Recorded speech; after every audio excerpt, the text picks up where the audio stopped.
I have had India Ari little things stuck in my head for days. And I haven't listened to it yet. And I'm scared to listen to it because I know when I listen to it, I'm going to sing every part.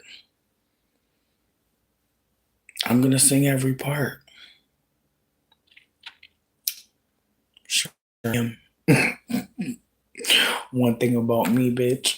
But yeah, no, I'm definitely feeling like I'm in the mood to just be grateful. And I feel like that song really does resonate with my spirit because, bitch, it really is the little things, isn't it?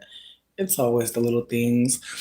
Um, but yeah, no, I'm trying to take my day off seriously. I literally had to push back some orders because just things in my household was incorrect, bitch. I had some incorrect things in my household. So I had to really take some time to really just, handle my home because my shit was really, you know, it was a lot. But I'm grateful that I was able to, like time will only tell. You know what I mean? It's one of those situations where like only time will tell what's going to happen next. But I'm grateful that I advocated for myself and then I kept it real with myself and I didn't betray myself. So I feel like that's why I have joy in my spirit about the conversation because honestly, I'm just grateful that I knew what was gonna work for me and I didn't compromise. Trilly, oh my god, bitch, hey, I hope you're doing well. Bitch, me and Trilly been talking a lot recently and it's just been such a blessing on my life. Like y'all, I'm really hoping that like when Trilly just like when they debut, bitch, when they really I just hope y'all know like you're in for a treat because so wonderful, so uplifting, so buoyant, so lovely. Just chef's kiss, bitch. I know. I see you over there blushing. I see you over there blushing and brown. I'm glad. What's up, Kurt? What up, boo?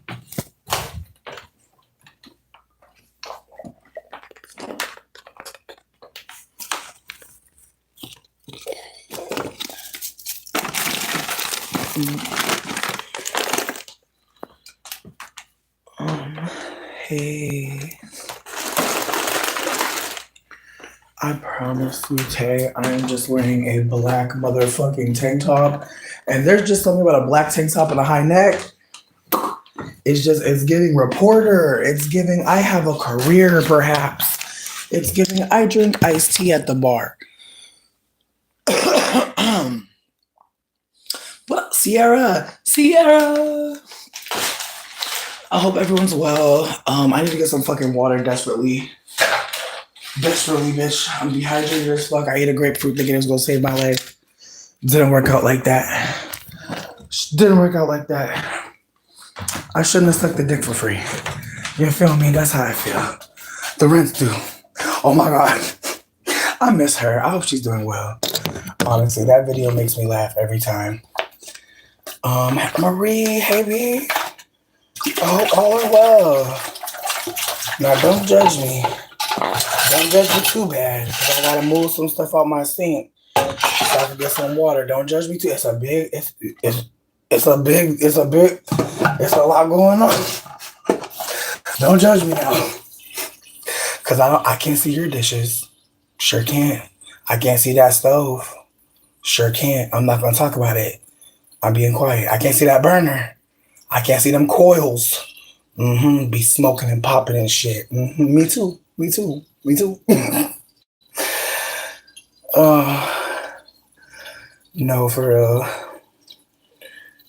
I'm crying. Frank, I really hope wherever the spirit is leading you, you go. That's what I hope. That's what I hope for you, Frank. Wherever the spirit leads you, you go. hmm Nicest way that I could say it. Sure is.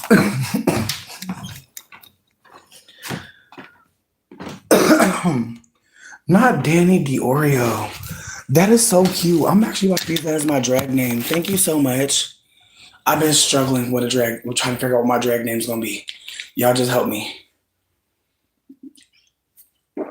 Don't shut the fuck up. Talk more. Talk more. We about to harvest more information out of you. Go ahead. Go ahead and help me win. Go ahead and help me win again. Mm-hmm. And another one. Thank you.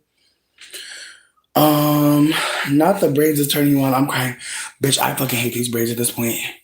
It's the way this side curly as fuck. It's the way this side Nicole Kidman. It's the way this side is giving Wet and Wild, like Cynthia. I just feel like this hairstyle has been an ain't get right. I'm depressed. I'm depressed. I feel like just look at me from over here. Just don't look at this side. This side's dead. Um, okay, Lee, go in, talk about colorism. That's important. Um,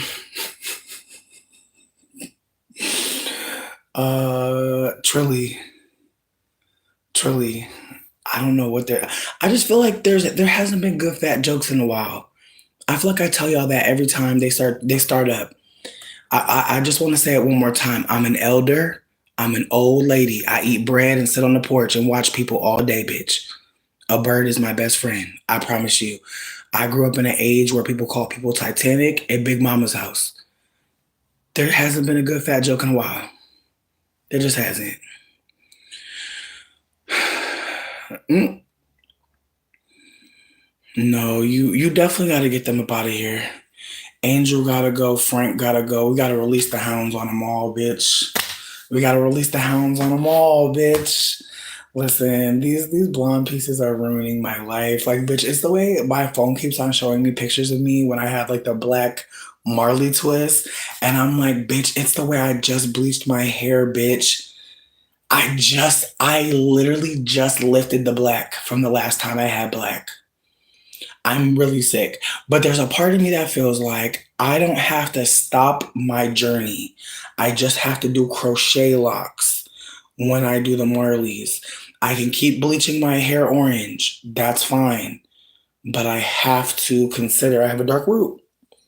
My roots already came in. You know what I mean? So I feel like I could really get away with a 1B. You know what I mean? Or a 2 Marley. Um Marie, thank you so much for that because we do need people to say salutations and good day. Cantina Badussi, that's the best name I've seen all day. Thank you so much for being here. You've blessed us. Cantina Badussi, my God. I pray that you write a book and you add that name to the characters because I want to read it. I want to know more about Cantina. Honestly, Miss Badussi, I'm sorry, no disrespect. Miss Badussi, we'd love to know more about you. Share more if you care to. If you care to. Just never seen you around here these parts. I would remember a Cantina. I'd remember a Badussi. I would. So exactly. Exactly. No, like I'm just like, can you give us a quote? I'm like, reporter, like, bitch, honestly, like there's cameras flashing. I have a mic in your face. I'm like, Miss Badussi, please. Miss Badussi, give us a word. Give us something. Give us a quote. Not my Badussi big. You know what, Astrojack? I just have a feeling you don't even have a Badussi. Like, I just have a feeling there's just something in my spirit that tells me that you don't actually even know what a Badussi is. I'm scared for you. I'm like so worried for you, bro. I'm so worried for you. Don't try to fit in and get fucked up. Like, just chill out. You can hang out with us. You can hang out with us, Astro. You don't have to lie. Listen, I'm just fucking with you. I don't know you like that. You right. Okay. All right. And you are one of, okay. All right. Pardon. Pardon. Pardon. Pardon. Pardon. Pardon. Beg pardon. Beg pardon. Truly. What up? Outdoors with Dylan. Okay, Dylan, you be outdoors. That's cute. I love to see that. Astro Jack, I'm sorry for giving you so much. I was really I listen, like sometimes it be a troll, sometimes it don't be. Thank you for checking me with love and kindness. Thank you for telling me who you were. Not what's my OnlyFans. See? And you trying to support the girl's livelihood and you want bitches to eat? And you want bitches to have digital money? You want bitches to be able to DoorDash and Uber Eats and Zoom Zoom? I needed to hear that. I needed that affirmation. Big Mama, your arm. Bitch, I know you know I can make some good mac and cheese, bitch. Good greens. Well, let me not lie, bitch. I can make some good sauteed kale. Let me not lie, bitch. I have a white ancestor. But still, you know what I mean? The kale good is good kale at the end of the day.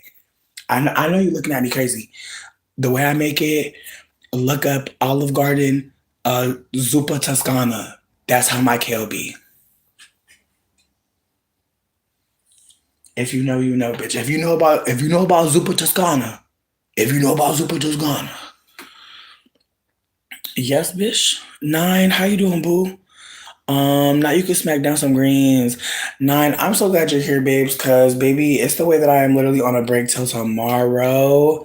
And I'm glad you popped up because yeah, this is my wellness break. I'm trying to get high and talk to people and like not feel so crazy because baby, the last few days, woo, I feel ate up.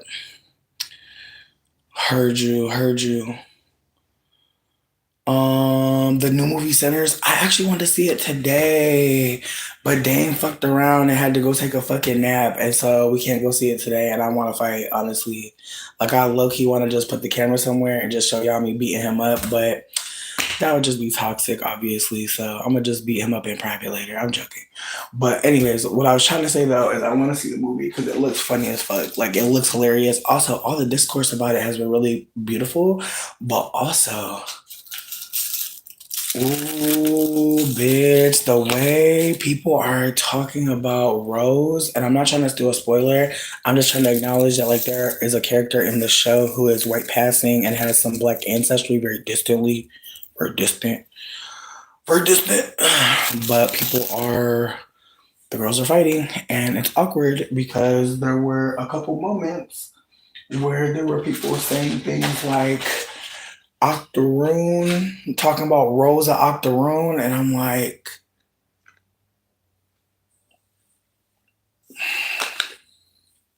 in 2025, we're gonna say Octoroon. Why don't we just say Caucasian? Why don't we just say white? Like I feel like that's the thing about it. Is like whiteness don't really matter how much other shit is up in there. If we look at you and we think you're white, that's that. And I feel like that's what people don't want to hold. Is like whiteness is such a project that like you could be around white people and not even fucking know. Like that's the gag about whiteness. Is whiteness is a practice. It's a fucking politic. It's not about how you look. However, if you look less alabaster, you'll have to do more shit to be white. Sure will, sure will. And so with that being said, like it's the way that we see a Candace Owens. If folks don't believe that she want to be white, that's fine. But whiteness is not about how you look; it's about how you fucking behave. And in retrospect, it makes me think of this video I posted a while ago, and the video is called "Babe, Come Sit with Me a While." I literally just like shared it on my Instagram. If we're not Instagram friends, that's okay, bitch. It's Chonky Buds, CH. I want to say O, could be a zero, could be a zero, NKYBUDZ on Instagram. And so I was basically saying, I'm crying. I see, and you know what's weird? Just to pause real quick. The suppression around sinners, like I found out about sinners like 3 days ago, maybe only even two. And this shit came out in March. That's fucked up. Like we live in such a fucking demonic world. Like this is apparently something that black people love so much, and there's like a blackout around it. And again, it's the way that I feel like until I started Googling it and looking it up and trying to find more info on threads, that's when I started to see more info about it. Like it wasn't like it was just showing up on my feed. So I want to be candid that I feel like it's not a coincidence. Also, the way the news is trying to make it seem like this isn't a big deal. It's so awkward. I don't know if anybody saw, but Ben Stiller, the actor from Zoolander, he basically dragged Variety very nicely and was like, "How the fuck did how the fuck did y'all like come to the conclusion that like this project wasn't that amazing when like they made almost all the money for production off opening day?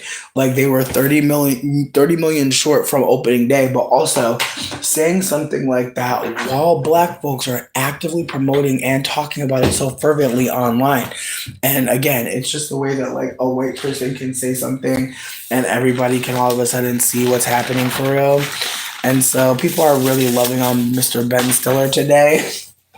It's just funny to see. Like sometimes like white people get a pat on the back for like the littlest. The littlest. And so that's happening. But I think Ben Stiller talking about it is gonna make the movie go like super mega viral, which is really exciting. But we also have to hold that like white people acknowledging like their behavior is like part of why certain things happen. Like again, there's moments where I've definitely been in the comments being like, yeah, us mixed people are doing da da da da, and then people are like, well, no more people can gaslight anymore. And it's awkward. It's like once I say something about being a lighter skinned mixed person and acknowledging how we're causing harm, all of a sudden, a lot of things happen. Like at some points, sometimes people will start saying we're all mixed, and I'll be like, yikes. Because again, I'm not saying I'm mixed to like exotify myself. That is what's happening already. But it's the way that like if we're going to keep on using race, which is what white people want us to use, then we have to acknowledge the hierarchies, right? Like it's like if we want to focus on ethnicity and culture, that's a different combo. Like we have to talk about phenotype and how it's operating in this system. And it's not rude or mean or fucked up to acknowledge some of us are not black and some of us are absolutely going to be hit with anti-blackness, but that still doesn't make us black. And more so, if we're acknowledging and if we've gotten the information that what we're experiencing is anti-blackness, and then we start to look into anti-blackness, we must hold that like we're not experiencing the brunt of it, because the brunt is death, the brunt is jail, the brunt is engaging with the carceral system in any fucking way. And so it's the way that like I've spent a lot of time talking about anti-blackness, and I'm grateful that I had the space to do that, but I want to do more than that. I want to not just center like anti-blackness on myself. And while I'm sure some people will say that that's not all, that I haven't done only that, it's still happening a lot. And I'm trying to hold that like there's ways that we as mixed people must talk about anti-blackness so that we're not individualizing the experience. And unfortunately, a lot of us do immediately talk about ways that we experienced anti-blackness as a way to kind of combat any kind of pushback around like our behavior in black spaces, or even our connection to blackness and black community.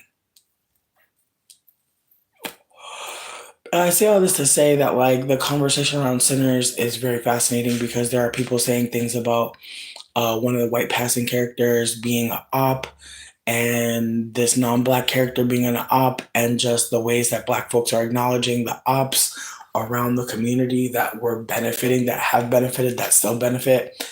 And it made me really think about how like they have an Asian person in the movie Sinners to kind of establish that like Asian people were a part of mistreatment during so many eras, but Reconstruction and the era, especially when the film takes place.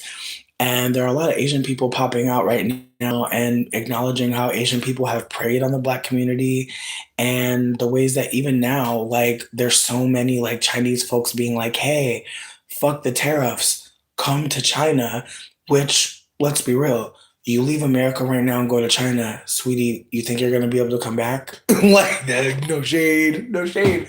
Like, China offering fucking like visas for like, I want to say 280-hour visas is insane.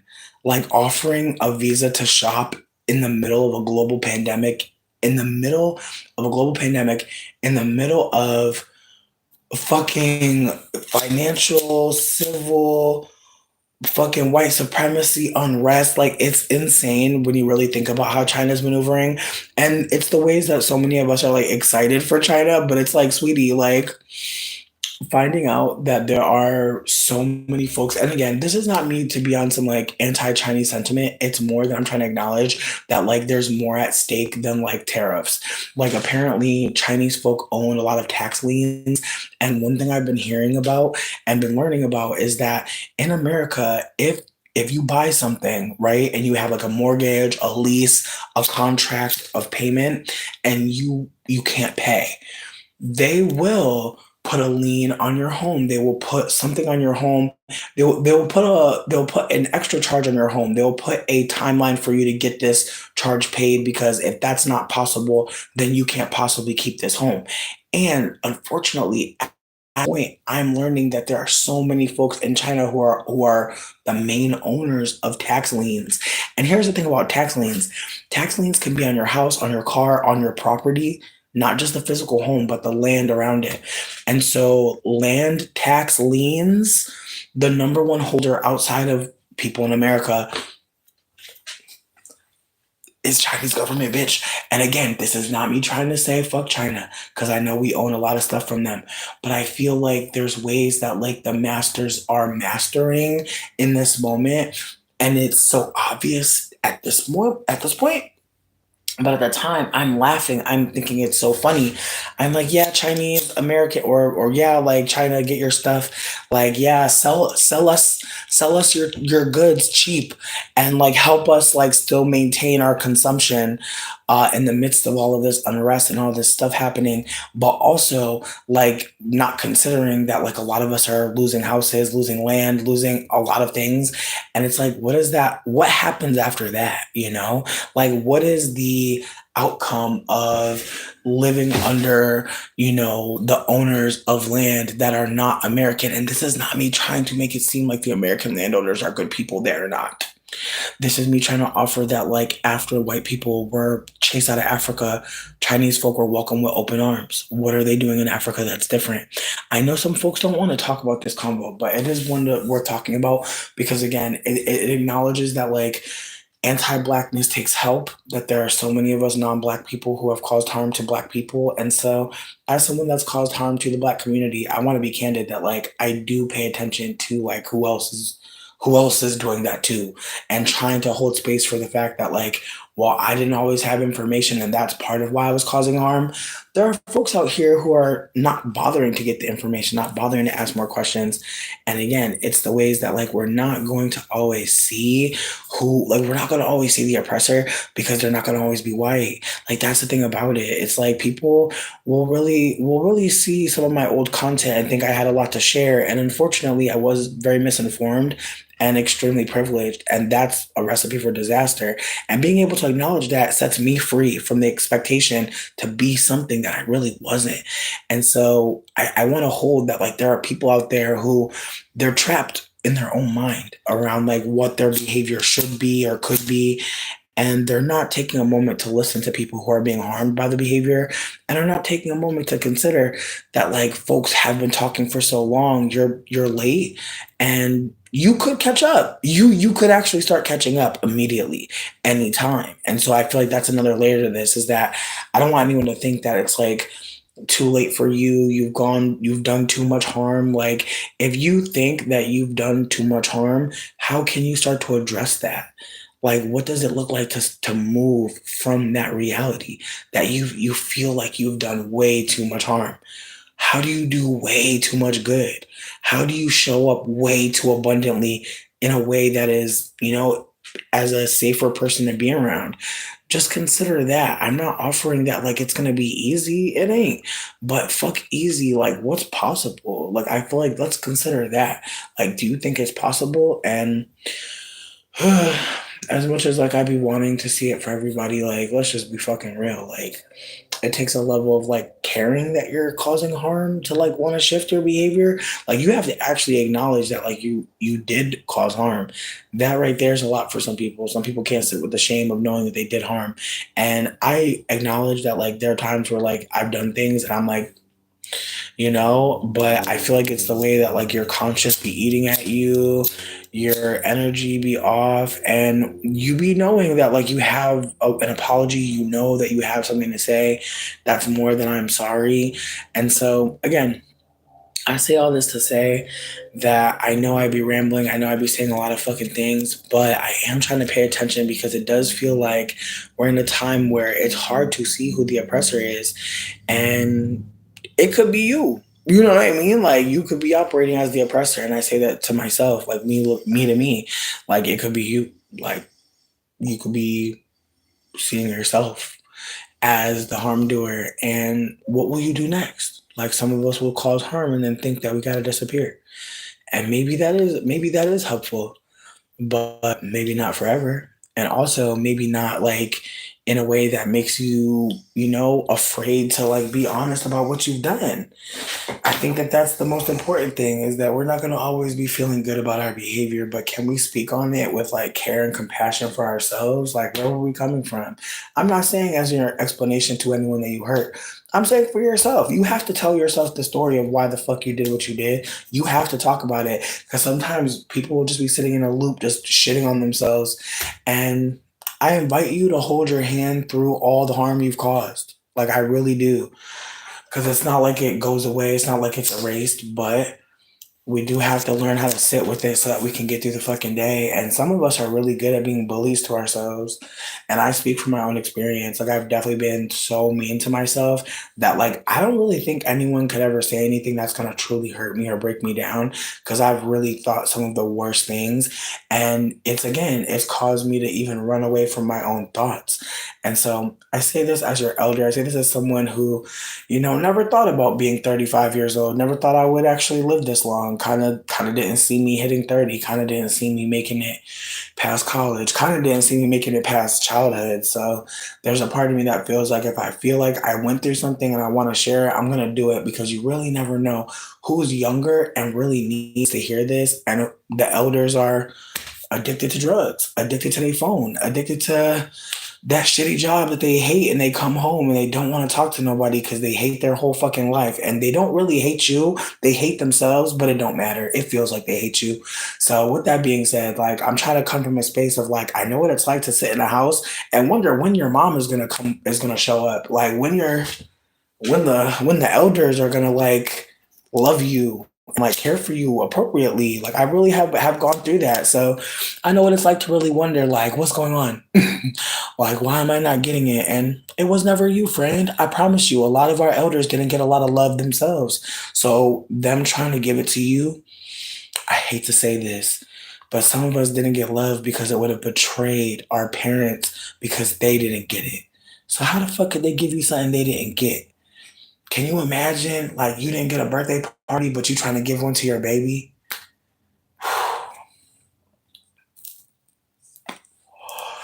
Can you imagine like someone not treating you special and then trying to give that to your baby? Like it's like in retrospect, like I have so much like empathy for my mom now that I'm away from her, now that I have a block up and don't deal with her. I actually have empathy for her because I'm like, damn, what were you supposed to pour from? You know? So with that being said, I want to just hold that sometimes we think we see stuff in people, we think that we see something, but really shit be missing.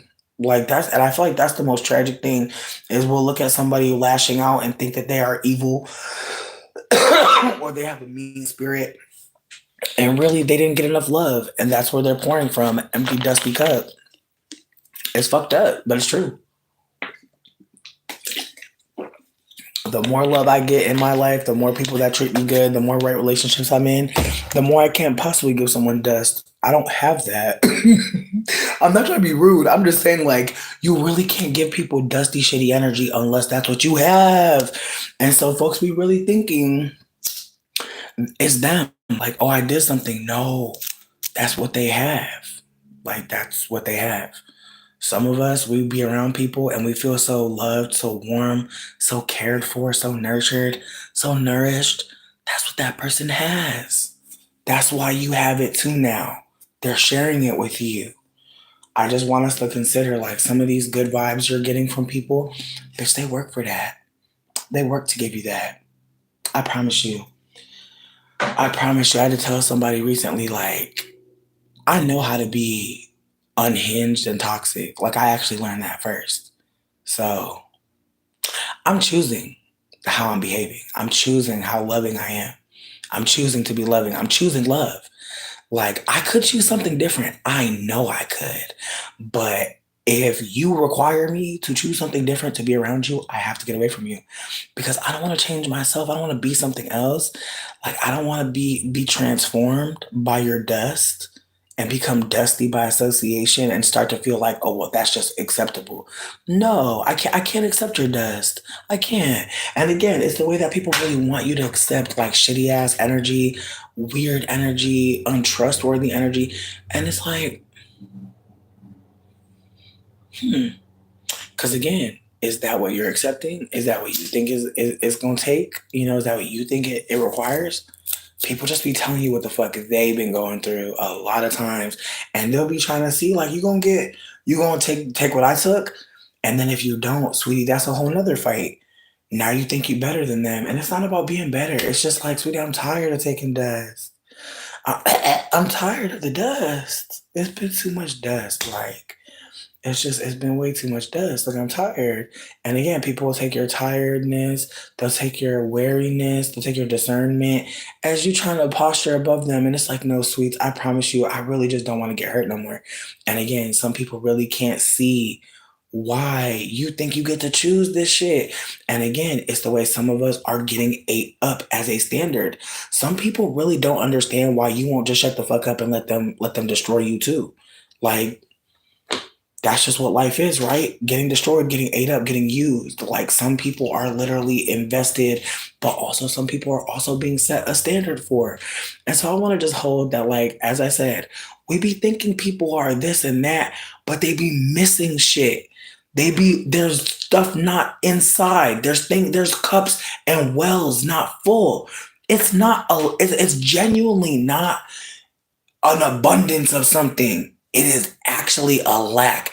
And so sitting with that has me really thinking about how I talk about people when they're behaving in ways that really just have me like, what the fuck? Because I have to hold like, why are they saying this? Where is this coming from? And I know some people are like, that's too much work. We're just gonna say they're evil and go. I hear you, but I promise you there's gonna be moments where you are out of sorts, and it's gonna be real helpful that we try to work backwards with your ass and try to figure out where the fuck that came from. Instead of just be like, that's a crazy bitch, and be like, and get away from you and block your ass. Like there's just moments where I just see that people really don't have the space or the spoons, maybe even the desire to reach a little further and be like, what are we seeing? Again, people are fucking tired, so I get it. But a lot of times shit be missing and we really can't see it. We see something on them. Mm-mm-mm. It's really fucked up. I'm behind in the chat badly. Um, right, 60, it was 61 million opening weekend for Sinners actually, and the news tried to downplay it. Keep in mind the budget was 91. Opening weekend 61 million. I can't imagine what it's at now. Like it's blown up everywhere. So it's like, man, the colonizer just don't get tired, do they?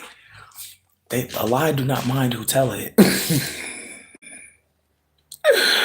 Ooh. Thank you. I love my belly, honestly. Like low key, like I'm so proud of my belly. I'm so happy that it exists. It holds all my shit, like my organs. You feel me? Like I'm so grateful that like I have it because like there's so much shit in here that I super need.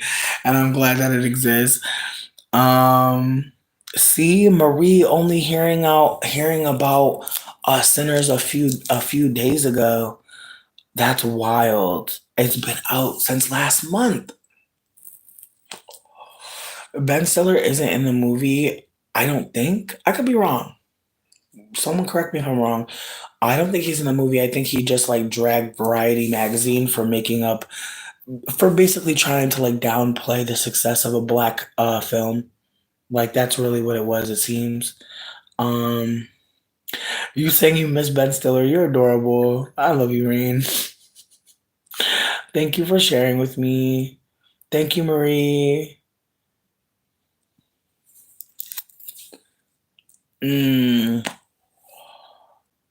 See, saying don't focus on race too much and just focus on people, like I want to just take a moment and say no. We must focus on race because again, whiteness created the idea of race, like seeing people as different categories of human or subhuman or animal, all of that, the actually like I'm so glad you said that. The concept of humanity is actually anti-black, and I'm so glad I got to say that because I feel like that's something on my channel I have not said yet, and I've been really sitting with that, and I wish that I had a source to cite right now. Like I'm trying to get better. I'm really starting to document like some of the things I share a lot, just so I can like root it in source because there are so many people that I share in my community posts. If I get something from them, I try to share their content. I try to share their content wherever it's applicable. Like if you follow me on Threads, I'm Chunky Buds on Threads. If you follow me on Instagram, my Threads is on there on the story. But I try to like share as much content from creators from the source as possible because I really don't like trying to paraphrase people's work. But I do sometimes do that shit because I do not remember my sources. So that's on me. I need to get better at that. But again, humanity is an anti-black project. It is something that is was created to absolutely uplift people who are whiter skinned. It was absolutely not meant to make anybody more whole or connected to anything really. It was always a system of harm that was also supposed to harm and dehumanize white people. Like the ways that white people gave up their ancestry, the way that white people gave up like being Irish, gave up being all these other all these other nationalities, all these other cultures, all these other practices to assimilate into whiteness. Like that is a part of the conversation always. And so whiteness is a dehumanizing psychological operation. It is a way of separating people by phenotype and thus creating a perpetual class of people who are going to be consumed by the class that is doing that is perpetuating the harm. And so white people say black people are less in order to gain access to labor, in order to gain access to intelligence at a price that was nothing. And so again, it's the ways that white people have stolen from black people from so many different places, not just Africa. There has been erasure and theft happening rampant for a while. It is global. Actually, white supremacy is global. And so, with that being said, whiteness has harvested so much from black people, has stolen so much from black people, while simultaneously making it seem as if black people have nothing to offer. Black people have nothing to contribute. And so when you have a dynamic where you say that there's nothing to offer and yet you're taking something, you are engaging in gaslighting and manipulation. And so many white people have been gaslit and manipulated into believing that they are superior, that there is a caste system and a hierarchy that they are from. And they're not willing to do the research that is so available, considering where we're coming from. Like, it's the way that enslaved Africans did not have the internet, and we are so spoiled. We're so fucking spoiled in this age, and yet, like, it's the descendants of the masters and the motherfucking poor people who had nothing but their whiteness who will perpetuate the lie, despite the fact that it's so readily available to find out the truth. Again, we're in the age of Aquarius. I'm gonna keep saying this forever, so just keep that in mind. Meaning, I know. Age of Pisces is where we were all born. If you were born before the 2011, which I'm sure most of you were, right? Yeah, yeah, yeah. I mean, mm, mm, damn. No, yeah. I don't know why for a moment I was like, are we in 2035? And then I was like, no, but you're 35. That's what that was. But yeah, so yeah, everybody should have been born in of Pisces, meaning that you were born before 2011, meaning that you were born in the age of I believe. Think about it. A lot of us went to church because what? Because your family believed that was the place to go. Your family believed those were the wisest men in the community, right? Your family believed those were the kindest, loving, most generous, most godly men. That's why you were around them. And so I want to consider that like the ways that our ancestors believed influences us. But in the age of Aquarius, we have to now hold what we know. Age of Aquarius is about research. It's about paying attention. It's about listening beyond what was said. It's about analyzing body language. It's about hearing in between the sentences what was perhaps left out. It's going to page 10 on Google. Okay? You're not first page of Google, not enough. Keep going because you're going to find it in a comment section. You're going to find it on a TikTok.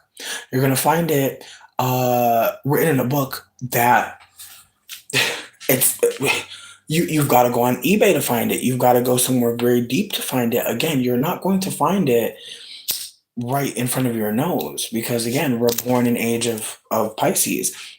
I believe for any Pisces people here, think about how deep your belief systems go. Think about how deeply you think about things, how many politics you really hold as a Piscean, as a Neptunian, as a person. The Pisces is a 360 symbol, just so y'all know. I don't know why I did infinity, but low key infinity is 360 low key. That's just how I'm thinking about it. It's you know. So with that being said, like you can believe something and then again find that you learn so that you can know. But again, when belief is so powerful, like belief is so powerful, it can really change how people see everything if you believe something, right? Like I think about again believing that I could befriend anybody. Like thinking that like racists, why would they hate me? I'm gonna be the best brown person ever. Like again, it's the way I used to believe. Like it's down to me. Like if I'm a good person, like why would they hate me? I believed that whiteness was something that happened. White supremacy was something that was happening to bad people, to people that were causing harm. Like it's the way that I thought. Like I could just be good. It's the way that I thought that whiteness was monitoring my goodness in ways that like how kind someone white was to me was based on me. Now, after listening, after listening to black women, after listening to black queer people, after listening to black trans people, after listening to black fat people, after listening to black people, I know collective fucking intelligence. I know it's not down to me. It's not down to me to impact their behavior. It's down to them to not impact me and my motherfucking life. It's on them to consider their behavior is deadly. It's on them. And so if they're unwilling to hold that their behavior can be deadly to me, sweetie, I'm in more danger than anybody fucking is even gonna talk about. I'm in a lot of fucking danger. Actually, if you don't think you could be deadly, think about it. Can you imagine you standing next to a motherfucking snake and you trying to talk to the snake like, hey, like you trying to be equal with the snake? The snake is gonna bite the fuck out of you, bitch. Why would it not? It doesn't understand you. It doesn't want to understand you. It understands that it's a snake. And so, with that being said, it's the way white people definitely understand that they have the ability to harm you, but how deep they're willing to hold that it can happen even when you're not considering it. Like it can happen even when you don't want that to be what happens. Like you have to really hold. Like it's like I've been trying to tell white people, you have to think two steps ahead of your behavior. Whatever the fuck you about to do, especially if it involves somebody non-white, you have to really think about what could happen next. Like if you wanna, like let's say you see somebody, a person of color that you don't recognize somewhere, I need you to really consider what would happen next if you call the police.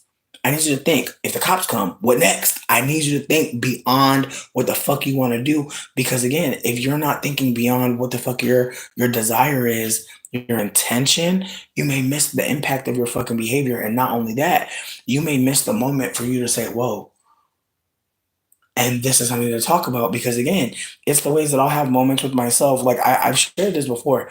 I remember when I first heard about colorism, I was asking deep dark skinned people, have I ever harmed you? Like have I been a wayward light skinned person?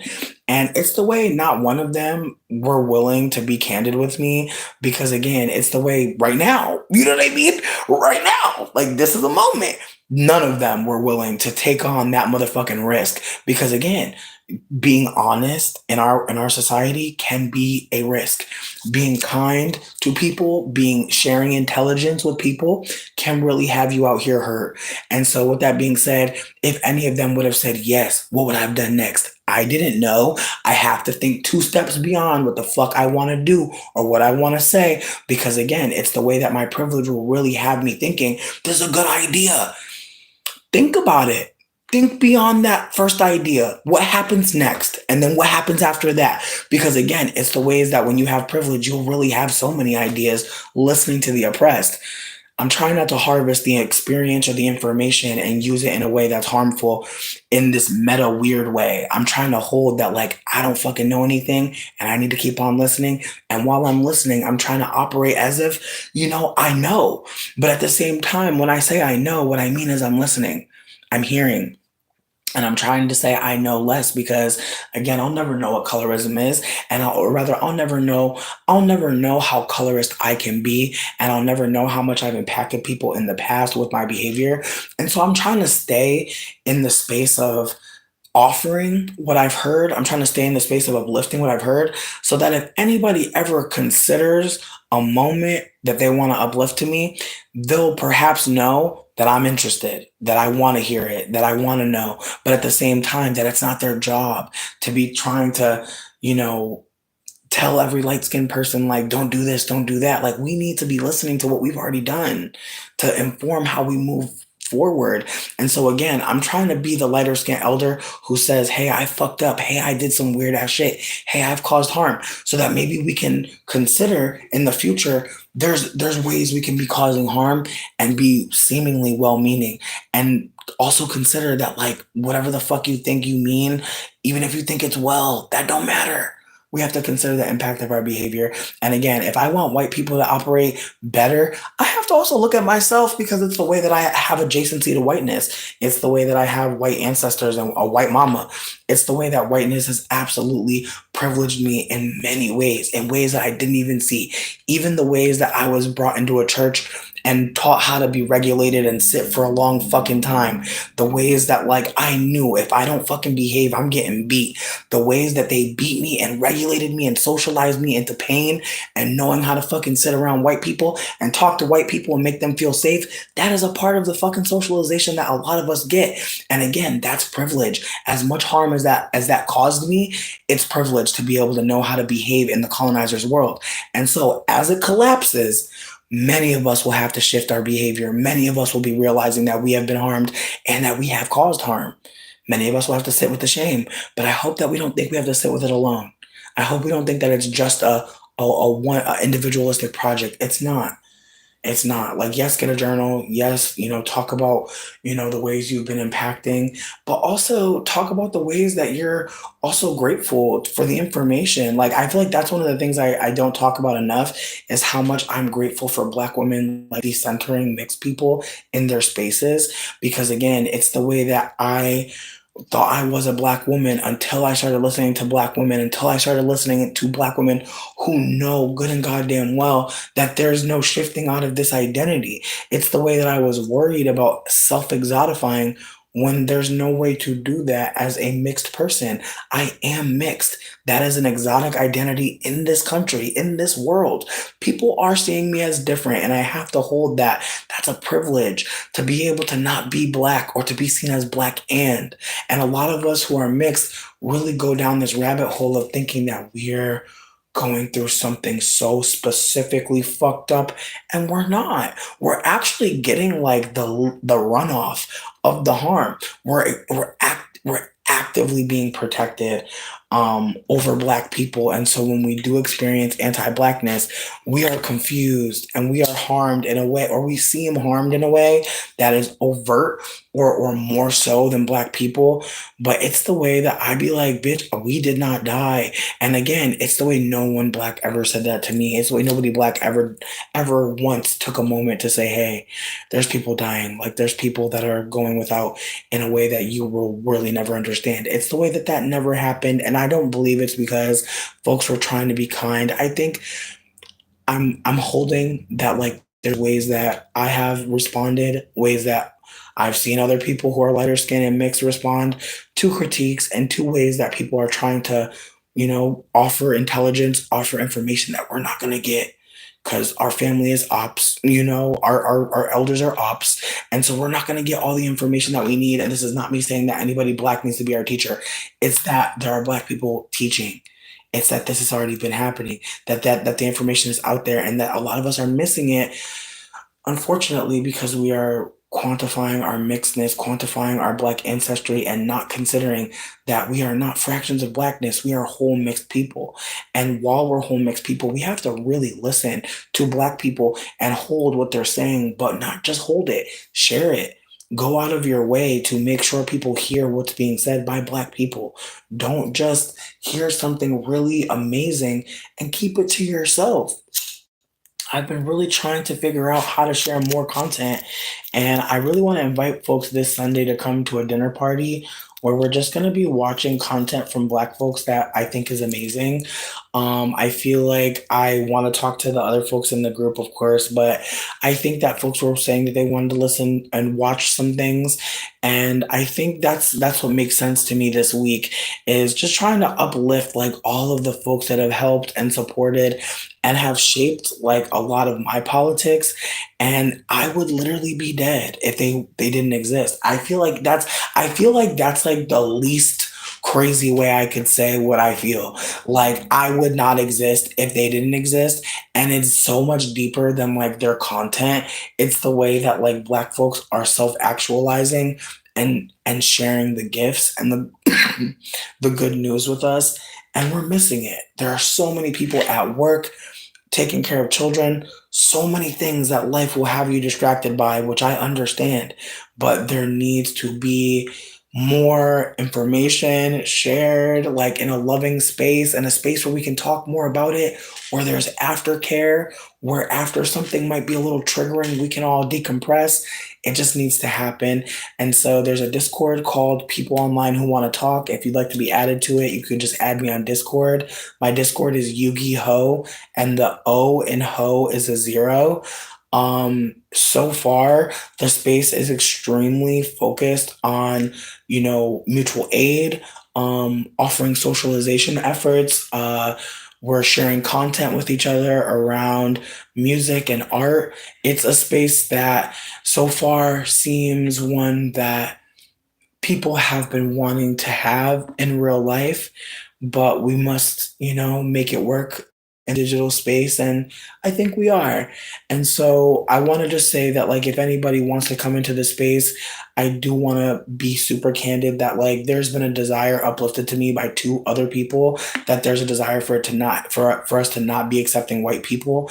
And so if you're white, if people think you're white, if you're mistaken for white, please just hold space for the fact that this is not going to be the space for you.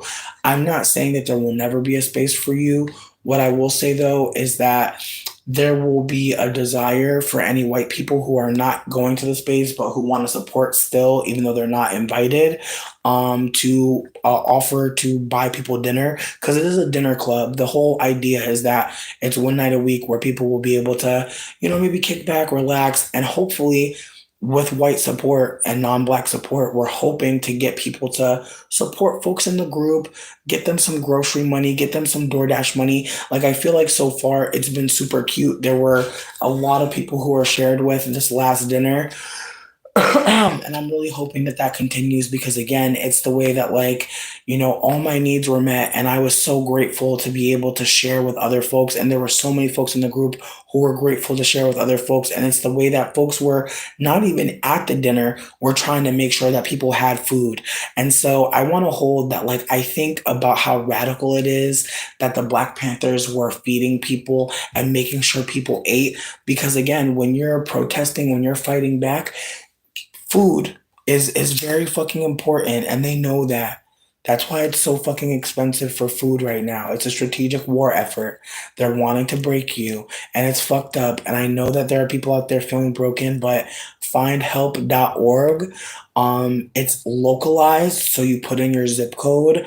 I believe you can probably put in a couple zip codes people that you live in the middle of like three different places, but if I may, I would go towards a place that has a university. Places that have universities usually have way more money, way more donations. Just a tip from a broke bitch. I also want to say people were asking me about dumpstering when we did our dinner on Sunday, and the the conversation was really interesting. Like we were on the phone. Our dinner lasted 4 hours, which was really fucking beautiful. And one of the questions was about dumpstering. And I remember reading someone in a comment section being like, how do you ask if you can go on the dumpster? And I had to be like, you don't ask. Like that's the thing about dumpstering. You really can't because a lot of companies can't give you the food.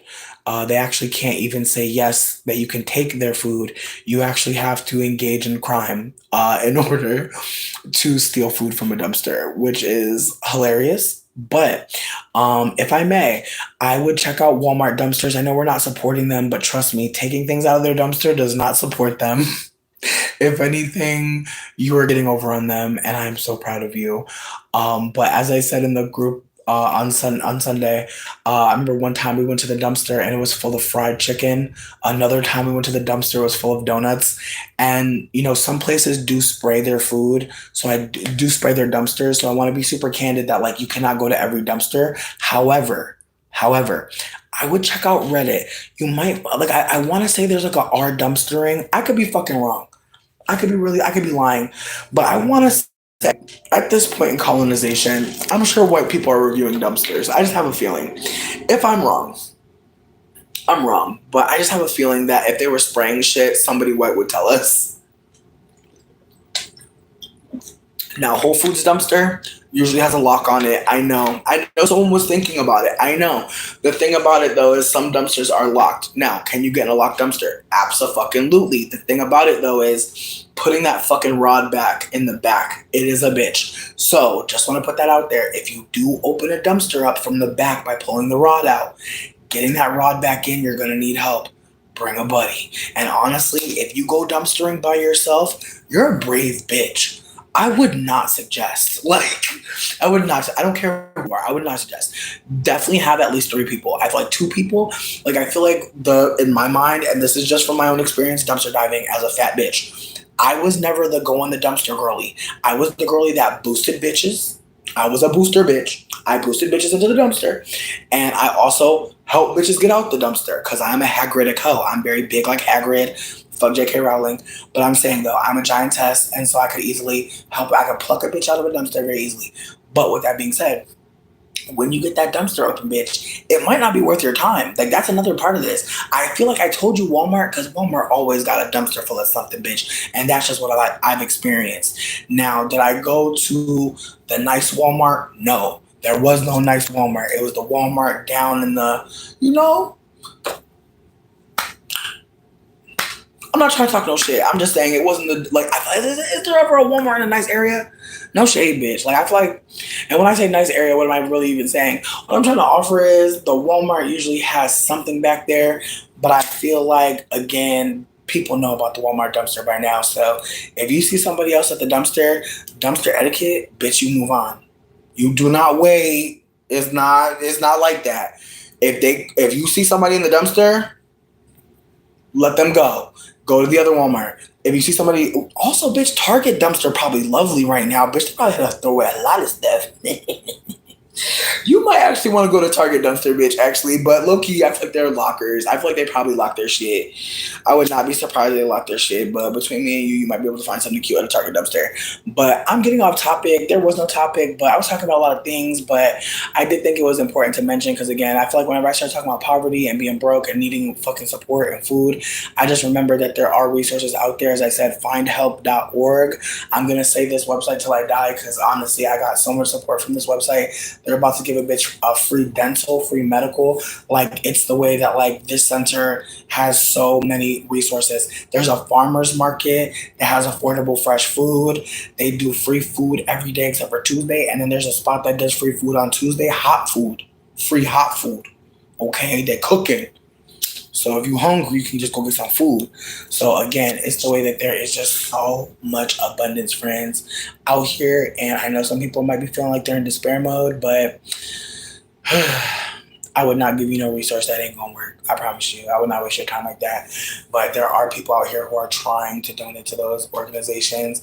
And also, I want to just say, lastly, in terms of like donation, on my menu this week, I did make an area for mutual aid. I feel like I've been trying to do it, like, you know, just try to remember that like I can create the reality I want to live in. And in my reality, the plug got a motherfucking a spot for motherfuckers to post a mutual aid flyer. Because honestly, bitch, like how can you support me if you can't eat? You feel me? Like how can you support me? Ain't no rent. Like what the where you gonna put the bong at? Like, oh my god. So again, it's the way that I'm just like, sweetie, like I don't know about you, but I just don't want to be like these motherfuckers out here talking about some tap in, tap in. And when are you tapping out? Like, when are you gonna tap out though? Can you tap out? Because, my God. So again, I know there are a lot of people that support me financially. I'm super grateful. Just keep in mind the prices that I post online are for white people. I'm gonna say that again. The prices I post online are for white people. If you're non-white, I'm gonna give you a better deal. I just want to put that out there right now because I don't want anybody to think that the prices are the prices. They're not, bitch. They're for the Caucasians that are gonna support me and you know what I mean? Because I'm on the rise. Like when the whites get up into me, bitch, they're gonna be like, whoa, like, well, and sweetie, I'm just not gonna play myself anymore. And again, I know somebody white when I said this before got mad at me, but I just need you to know when I hit up the white girlies, there's never a girl. Oh my god, I love Buffy too. Let me hook it up. Let me hook it up. Ooh, girl, yeah. Yeah, bitch. Limited two store. Mm-hmm. Me too. I ain't never had a white bitch like really like connect with me deeply off of the fact that we both like harlots. Like that's never happened for me. Like we've never had a moment where we were like really, like I have a white mother. There's never been one white bitch that ever felt like we had anything in common like that. No shade. And it's nothing to be mean. It's just to say that like white people really don't give deals and they really don't hook people up. And so they be so insulted. But the gag is y'all will give a job to another white person immediately. Like y'all will call a white person for anything, for everything. Y'all will really not call anybody of color, let alone black. So as far as I'm concerned, I do treat black people better. It's true. It's true. Now, if you're white and I treated you bad, speak up. But that's not me saying I treat white people bad. That's just me saying that I go out of my way for black folk. And this is also not me trying to make it seem like black folk are disenfranchised. And so it's not that. It's more that I want to be candid that like black folks have supported me from the beginning.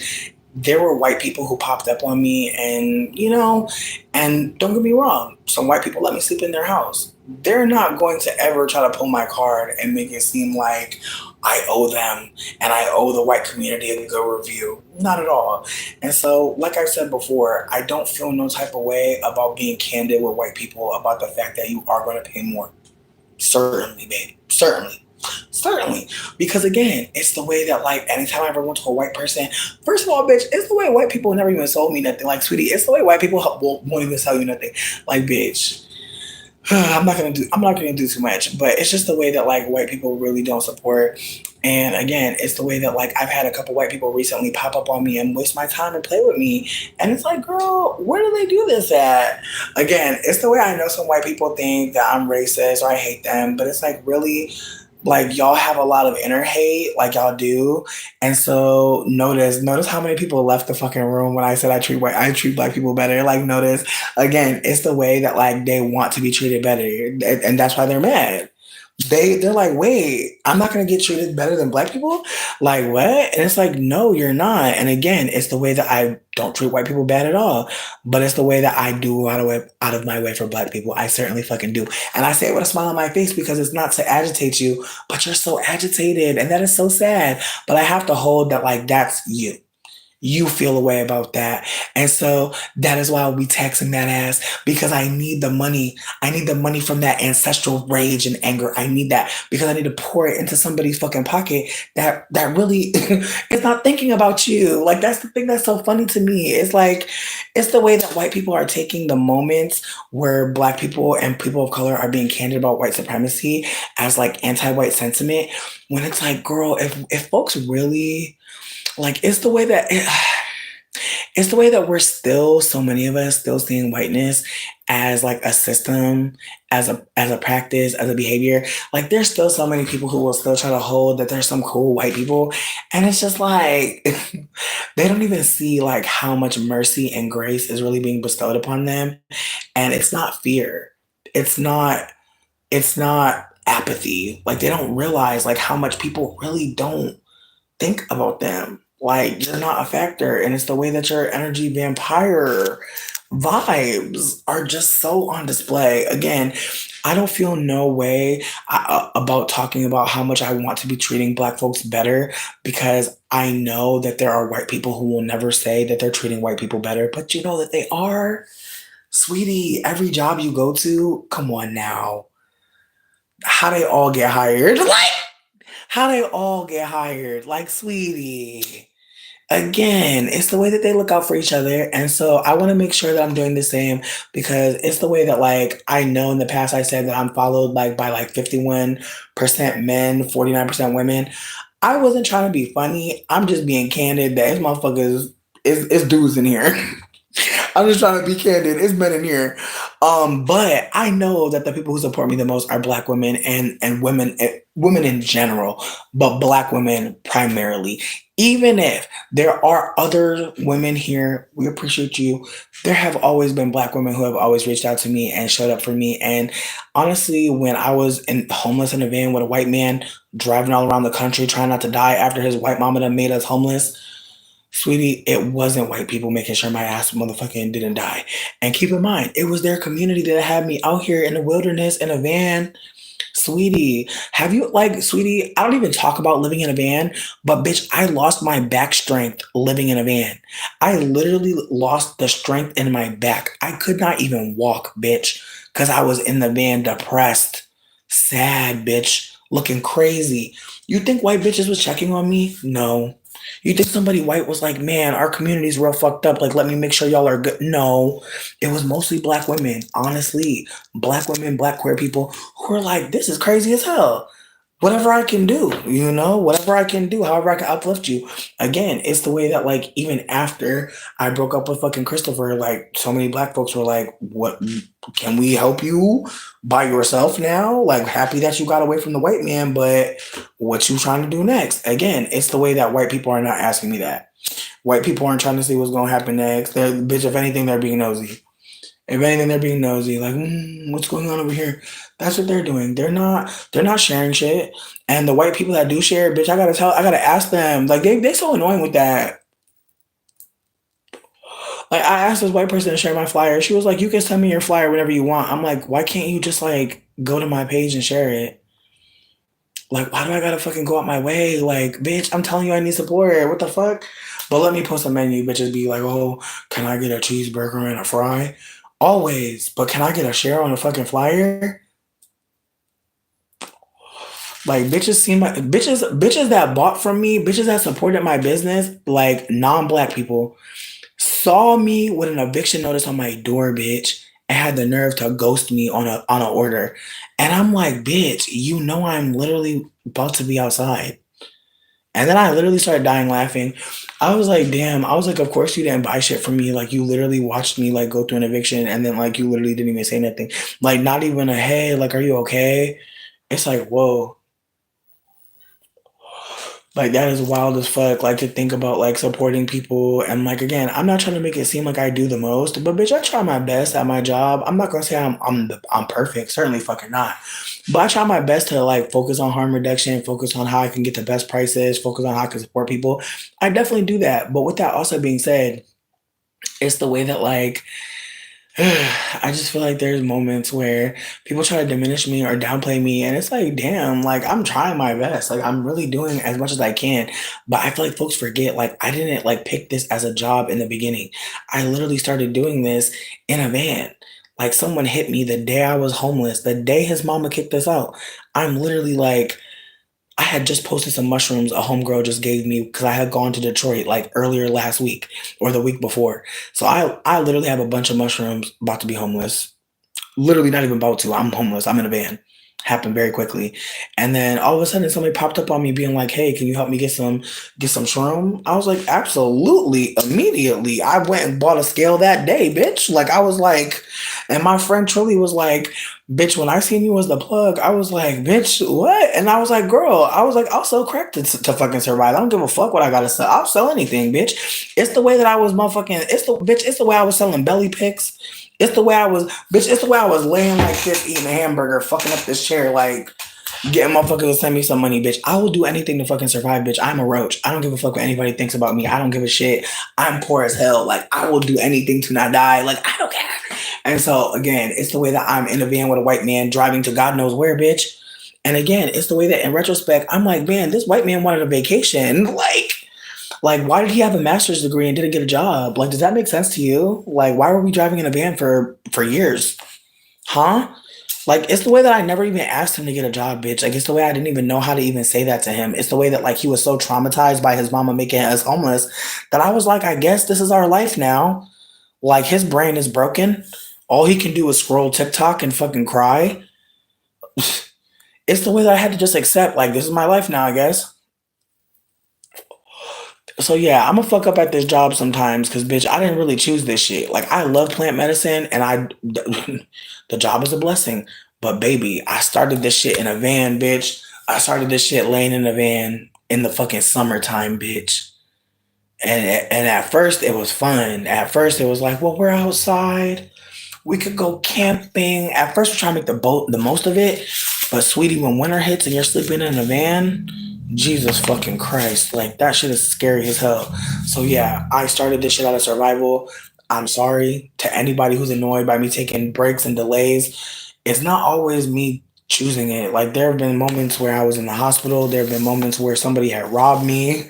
There was a moment where a man tried to kill me this summer.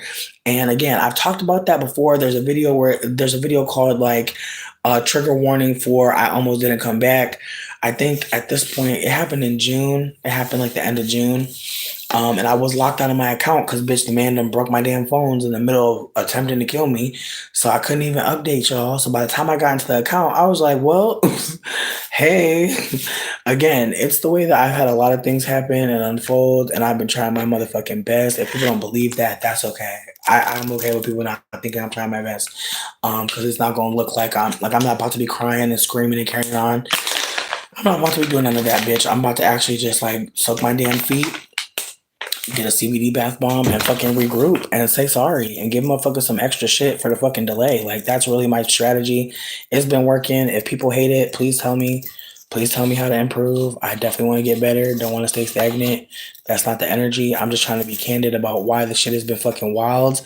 And also, like, my partner has a full-time job. Like, if anybody thinks Dane is helping me with this shit, he not letting me struggle too bad, but I don't want him to feel like he has to do this shit with me. Like this is my shit. And to be honest with you, I feel like think about it. You meet somebody, you start dating. You really think you're supposed to do the job that they do with them? Like I just feel like that's not anything that we talked about before we started dating.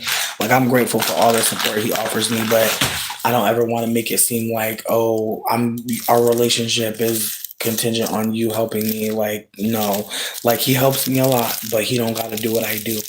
And also, again, it's the way that at this point, I feel like I've been trying to just figure out how to like do bulk purchases because I know there's people flipping my shit. Thank you.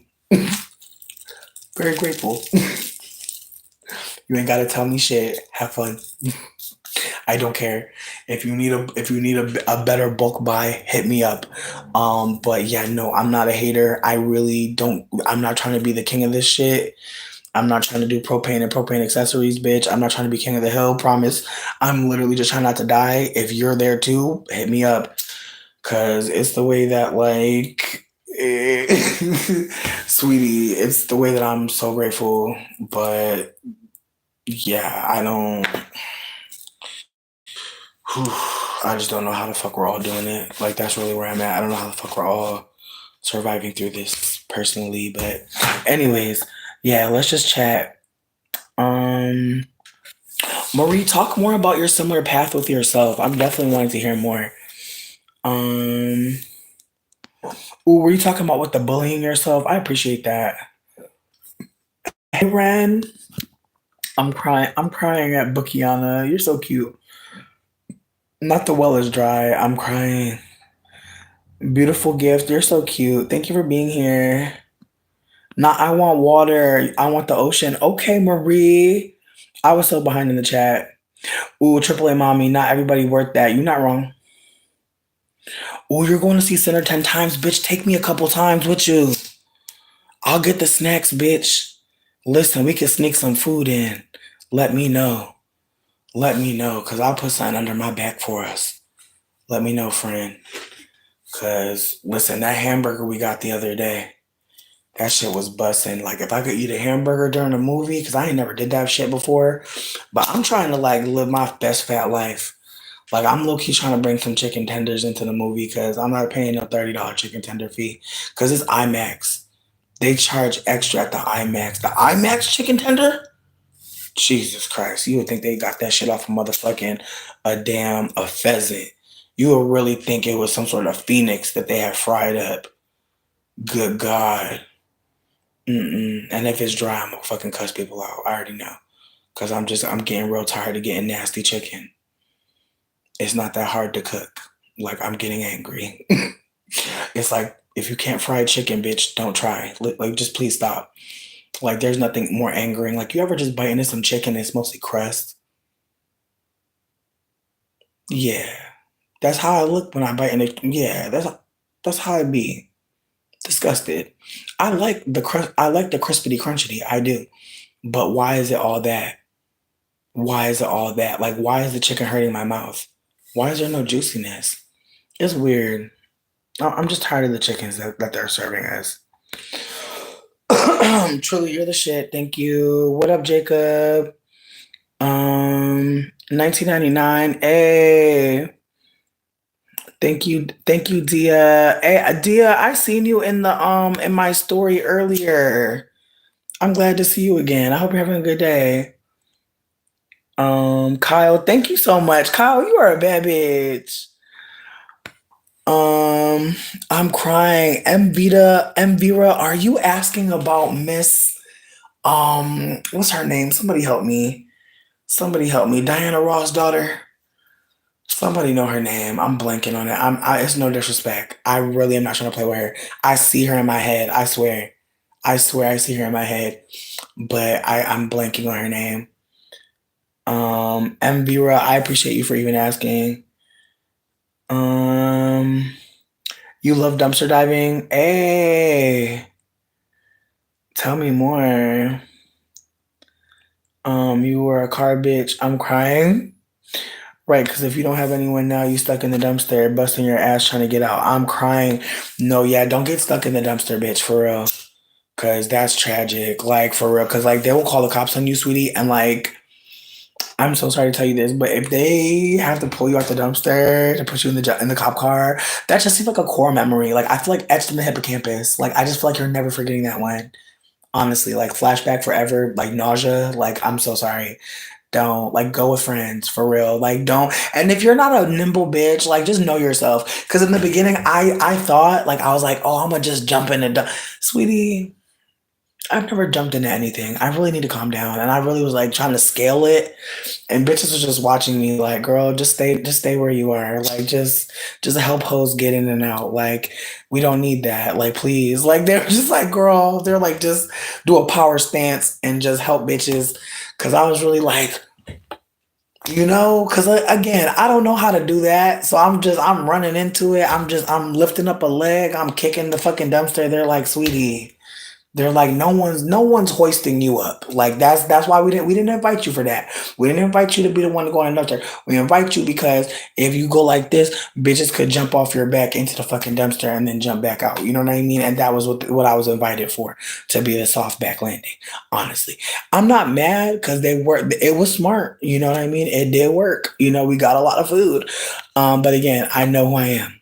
I know who I am at the dumpster. Yo, not Target got the locked dumpster. I just knew it. Like you could just tell. It's very Karen. Bitch, yo, this is unrelated to everything, but there was a video of this black woman walking by a white lady car, and as she walked by, the bitch locked the doors. Why the girl? Why the girl gonna pull on the fucking on the car on the gonna pull on the fucking handle of the door after the bitch gonna fucking hit the lock button? Why the white bitch screamed?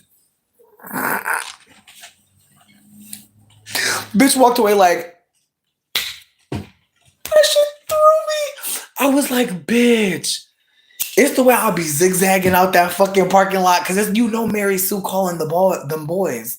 She calling the law, bitch. With her scary ass voice too. But it's the way this white lady screamed in her own car, locked in it. Ooh, bitch, it's funny, but then there's also like the psychological reality that like that's who voted for Trump.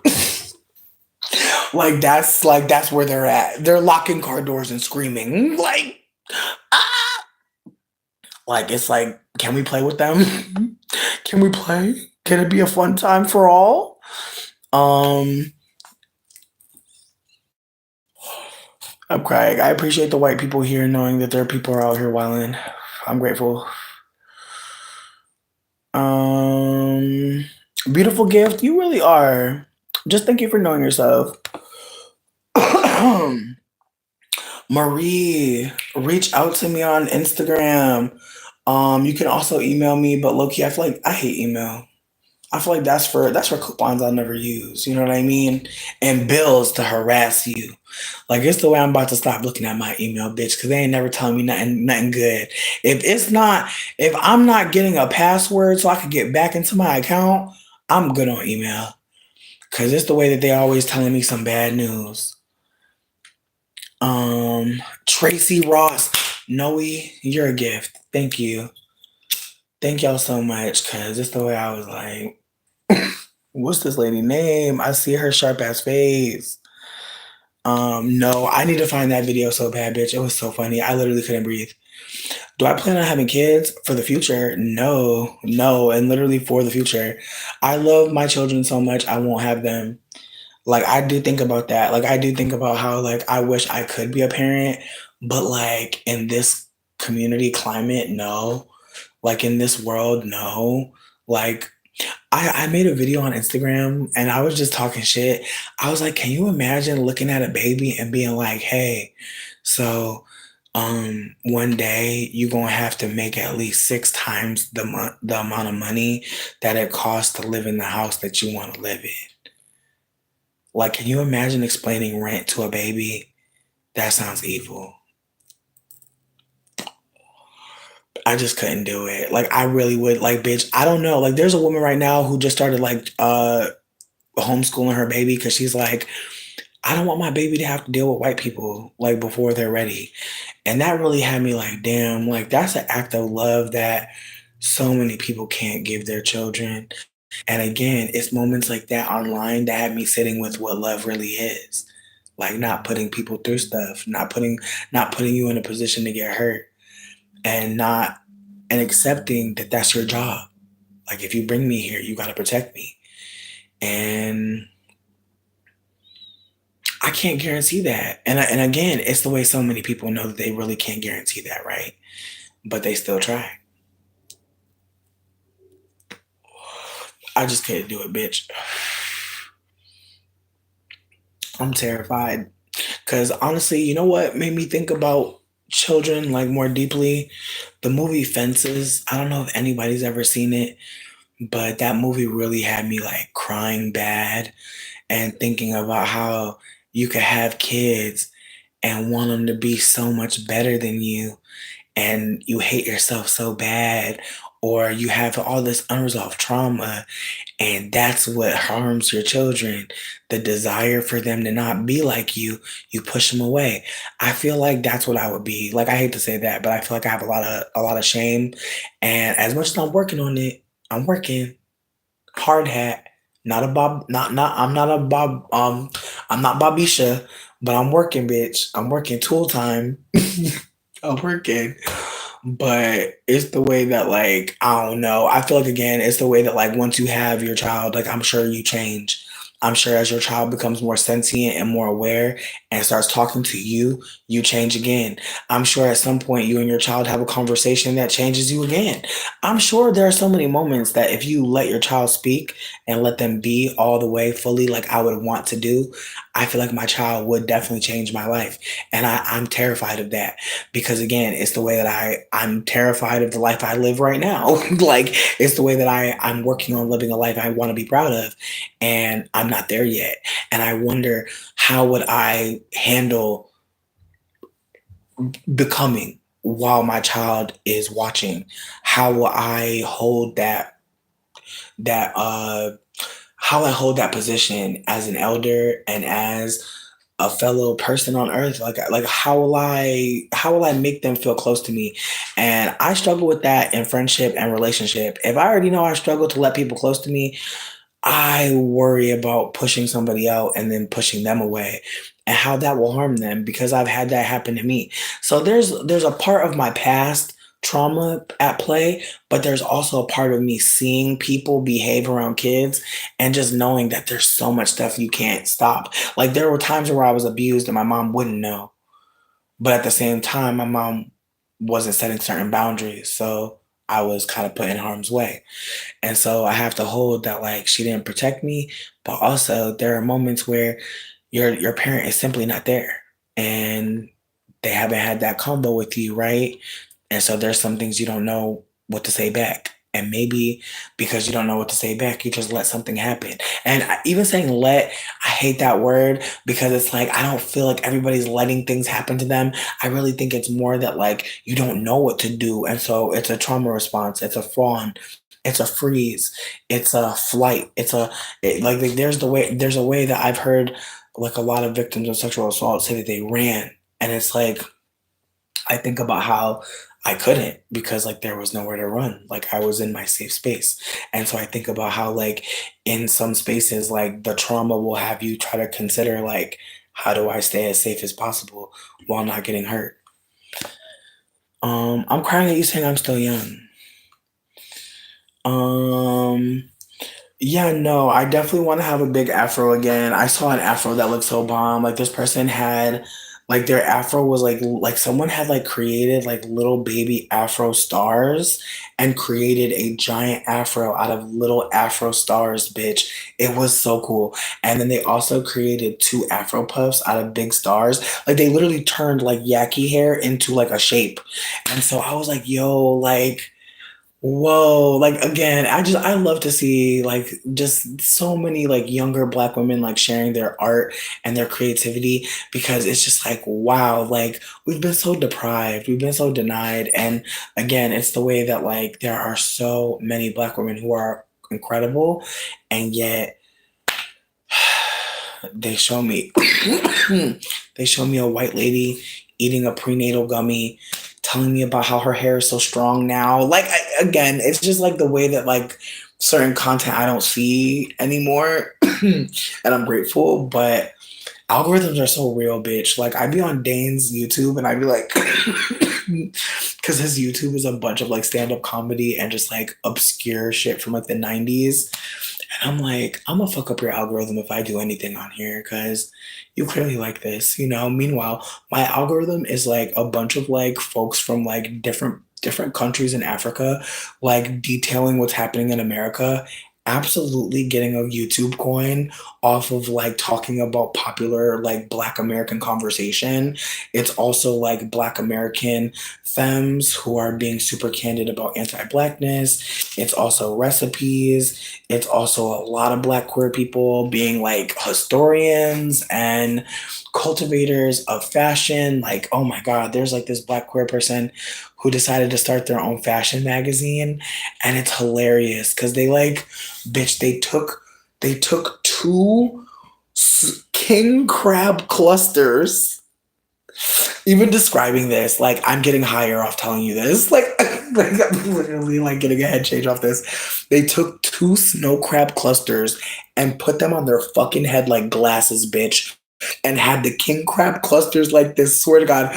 And they're just like doing a pose, swear. And I was like, bitch, I'm obsessed. And they're like a fat Black person who is like super, super handsome. And again, they're like taking photos with like fucking like a fried egg on their head. Like it's mad funny, bitch. It's so funny. Like I shared it on my story. I feel like it's in my I have a highlight called Black Joy. I feel like it's in there. If it's not, it's going to be soon. But my God, it's the way that white people are like, please print this, please. Like, and there's lots of Black folks in the comments being like, we will support this. Like, please, like, make this real. Cause it's not a real fashion magazine. It's just like him taking a bunch of beautiful glamour shots. But bitch, imagine having the time and the energy to pose with a king crab leg cluster on your head. I'm sorry, but man, I it's the way I want some king crab clusters. Like he need to meet up with I don't know if it's Joe, I don't know if it's a crab shack, I don't know if it's y'all tell me because I don't know who got the seafood boil. I've never had a seafood boil and I'm angry, bitch. I'm angry. It's like it's the way that I'm pre-hypertension though, so it's the way that I'm like, is that gonna be my last meal, bitch? Like it's low key, bitch. The shit be looking so salty, bitch. I know it's good. I know it's good, but I'm like, girl, it's the way my foot about to fall asleep forever off this. I don't know if I could risk it. I might be able to eat a crab leg or two, but I don't know. Them potatoes certainly can't eat that corn. My God, like it's the way I'm really trying to pay attention, bitch. Because I'm like, I'm pretty sure it ain't even water in the boil. I'm pretty sure that's just butter. Good God. But it looks fun. Y'all look like y'all having fun. But I bitch, I feel like I've already filled my backs for so many years. I feel like my backs can't handle no more, bitch. And I'm just it's the way I'm eating a cucumber before every meal, bitch. Because I read that that lowers your blood pressure or your it lowers your blood sugar. I'm just trying to help the insulin resistant girlies, the girlies that have hyperpigmentation, the girlies who what I mean. You get a scar at keloids. Hey, girl. Yes, I'm talking to my sickle cell trait girlies. Yes, if your blood is sticky like mine, hey, a cucumber, bitch. I read that, so I keep a cucumber on deck now because I'm gonna eat some bread. I'm gonna eat some bacon. It's gonna happen. So before I do that, I eat a cucumber. So far, it's been feeling better. It's been feeling a little bit better, but sweetie, it's when my hands was falling asleep a couple fucking days ago. I was like, oh God. Oh Lord. So yeah, I'm out here eating my fucking grapefruit too, bitch. Um Jones. By God. Oof.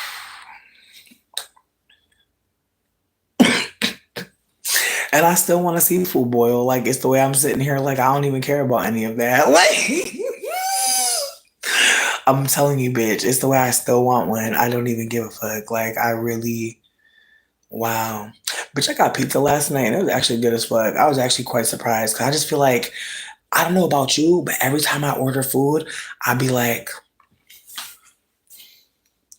if it's nasty, I'm not gonna beat nobody ass. I'm not gonna call the restaurant. I'm not gonna say anything. I'm not gonna do a chargeback on my Cash App card. I'm going to just pray and leave a bad review so that I know next time I get hungry, I don't call them because they have nothing to offer me. Like, please help me. Like, literally, like, I swear, every time I order food, it's like I have to literally have a moment with myself. Like, this could be slop. This could be slop. This could be slop. This could be slop. Like,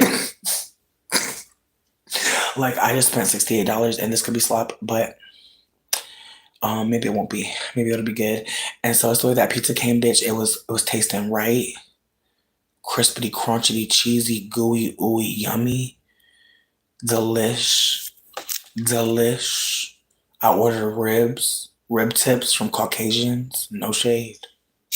No shade. I trusted. I trusted. I trusted. And it worked out for me. Two of them was a little tough. Two of them was a little tough. But the rest fell off the bone. I could tell it was a reheat. I'm not mad at that. For the most part, it was pretty tasty, and they used a sweet baby Ray. I'm not upset. I was pleased. Again, it's the way it could have went left for me. Like you can't trust everybody ribs. Low key, bitch. I went to the Mexican spot and they had some ribs in the smoker, and I was like, and bitch, they were good as fucking fuck. They was falling off the bone. And why there was this black man who was walking out, and I was like, he was like, the ribs smell good. I was like, they are good. And then he was like, probably not as good as mine. I was like, bitch, talk your shit. I was like, okay. I was like, you got a card? Is there a card? Cause girl, don't tell me that you got better ribs than the Mexican folk. Where's your card? I would like to sample. I was dead ass too. He over here trying to get away from me. I'm like, sir, come back. Dane's like, let's leave. I was like, no, no, no, no, no. I was like, you don't understand. I was talking to a private chef. Like, leave me alone. Like, I'm like, sir, you said you have ribs that are better than the Mexican folk. I just want there to be a contest. That's it. Please help. And that old man left my life. I'm still hurt. I'm hoping I bump into him again. I'm trying to figure out like what's like the most sane way to ask him a rib recipe, but who knows, bitch? Who knows?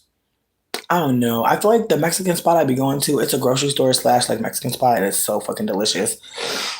And honestly, bitch, ever since Trump in office, it's been dead up in there, bitch, and it's sad.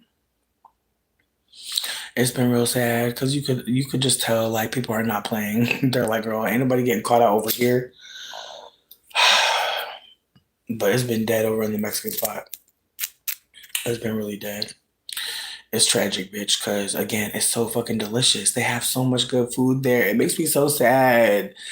And people will go to Kroger or Meyer and like, babe, like they got guacamole that lasts like a week. Bitch, again, like shout out to the Mexican folk. They really doing their big one, bitch. Like, good God, like that barbacoa. Mm-mm-mm. Damn, I'm making myself so fucking hungry, bitch. I gotta calm the fuck down. Bitch, oh my God. I'm trying to think about what the fuck I'm about to make. I feel like I'm probably gonna make like a baked pasta, honestly, like a pink sauce, like a marry me pasta, a little bit of kale probably. Um, but yeah, I'm trying to think. We got a lot of motherfucking fettuccine, bitch, and I really don't even like fettuccine. Low key though, I'm kind of craving a white sauce. Like I got red sauces open in the fridge. Like you know how you got sauces open in the fridge, you want to just make them so they don't go bad. But there's a part of me that's like, bitch, I should probably put them in the freezer because I don't know. If I eat white sauce tonight, bitch, and pasta, I'm not gonna have pasta again tomorrow. I hate cooking sometimes. Like I feel like that's one of the things about domestic labor that I really think is just so demonic. Like having to manage the fridge, like especially right now in this time of like poverty, it's like you be really feeling terrible when shit goes bad. Like, sweetie, it's the way that there were like six potatoes that were rotting in the bag in my thing, and I feel like, bitch, I feel like even the way you store food, like I really had to like go online and figure out how to store things properly because stuff just be going bad so quickly. Like I didn't know that bananas, you got to actually separate them and put them in different places for bananas to actually like not go bad. And I was just like, well, that's good to know late as fucking life. Okay, my white sauce. I like to do the roux method. I like to basically boil my noodles so that I have my pasta water. I make sure my noodles are like al dente, like they're not cooked all the way through because I love to finish noodles in my sauce.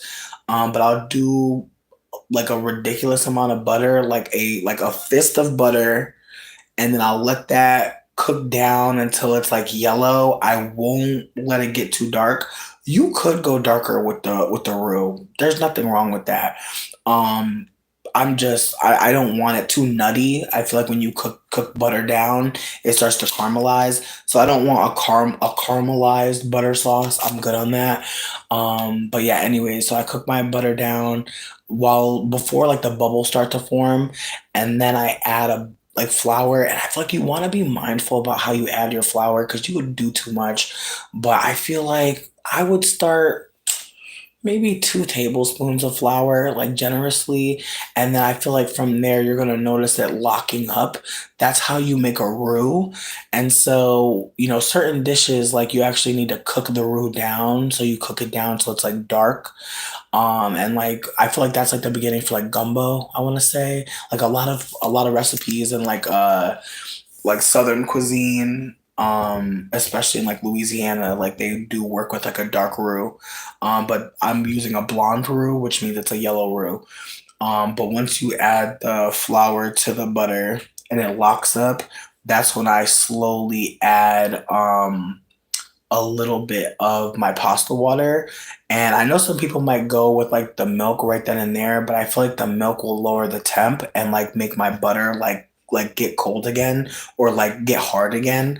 And so I feel like I go with that step because I add just enough water for it to kind of get a little cloudy, but the heat is still on, so it's still kind of like cooking and it gets a little thick.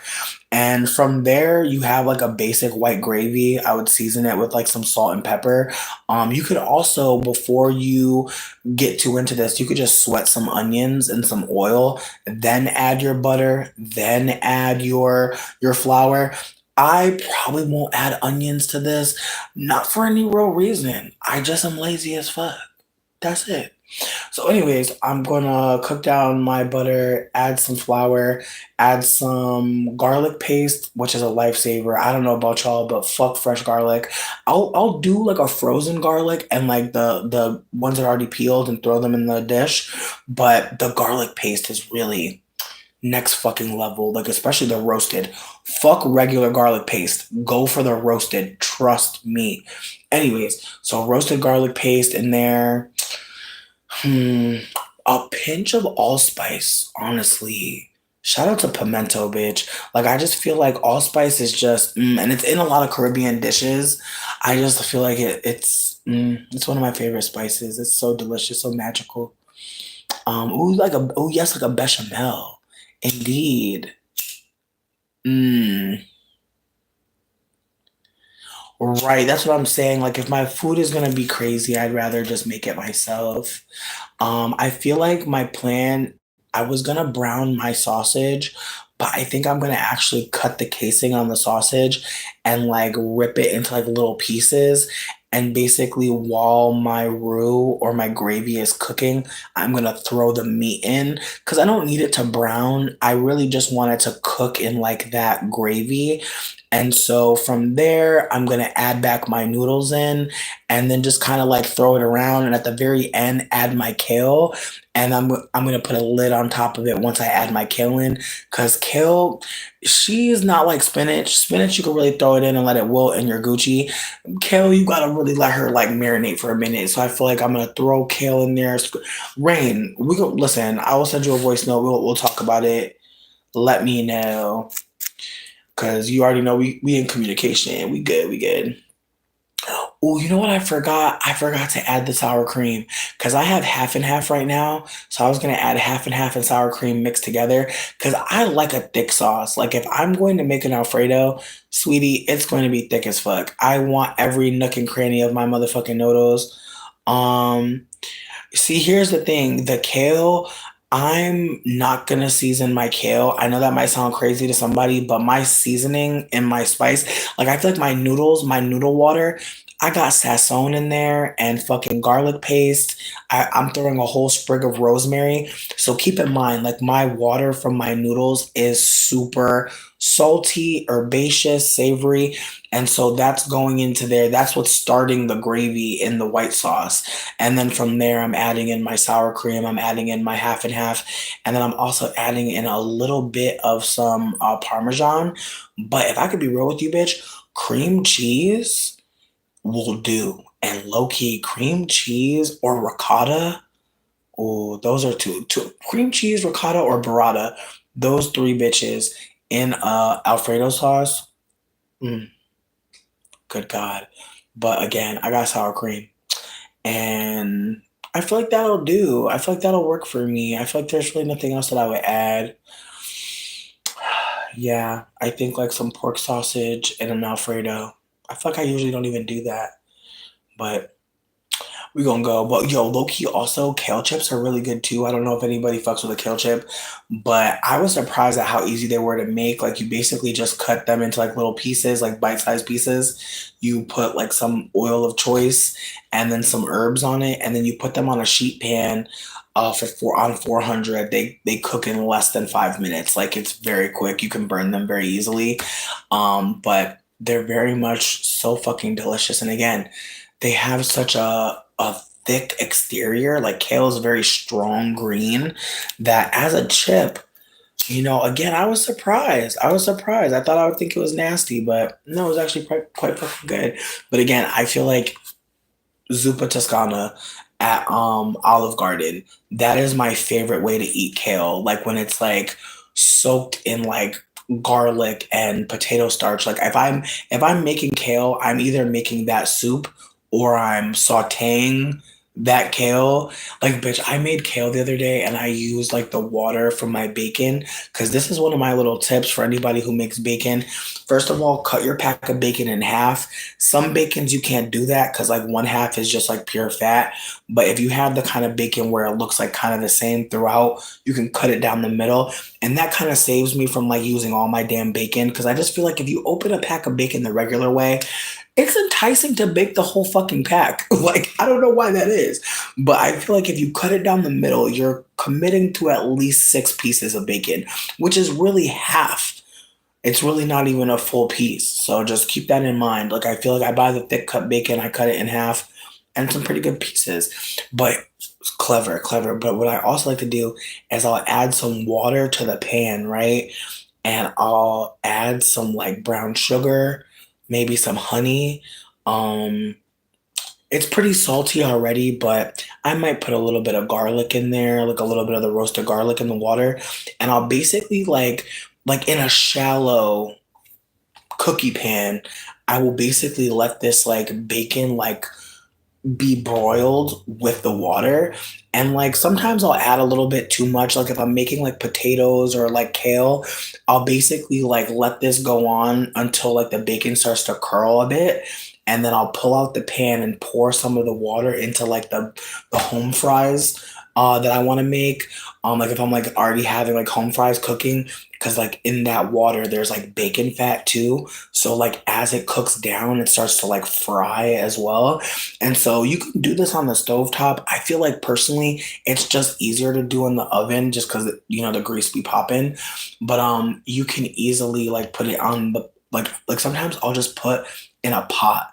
Like I'll just have a pot, maybe like 2 inches of water, and I'll just let the bacon boil in the pot in some savory water, a little bit of sweetness, a little bit of spice. Sometimes I'll put like some fucking some hoisin in there. Like, oh my God, bitch, I got some thick cut bacon and I made it like real Asian style. Like I put fish sauce, some soy, some garlic, a little bit of molasses, a little bit of honey, some brown sugar, a little bit of white sugar.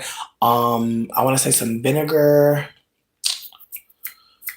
I did a lot of shit basically, and I cooked the bacon in it so long that by the time all the water and all the juice cooked out, it was like falling apart. Like it was like so, like it was like I had braised it. Like it was like a braised pork at the end, and I used it on a ramen bowl. Chef's fucking kiss. I'm telling you, like low and slow, like cook some bacon on like 200 in the oven with a little bit of water in the pan. You're welcome, bitch. It's so good. Ooh. You know what? Fish sauce is good for making fried rice. Like you add and I just found this recipe out because I made spam fried rice the other day. So I'd bar to anybody who's scared of spam. I hear you. I hear you. I used to be scared too. But I feel like after eating masubi and then also after making spam fried rice, I ain't scared no more, babe.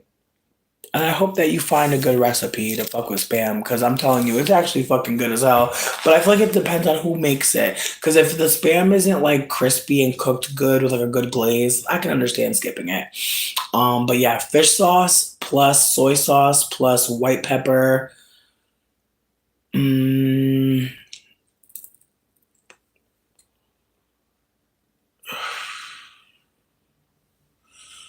I think that's it. I think it's fish sauce, soy sauce, white pepper. Hmm.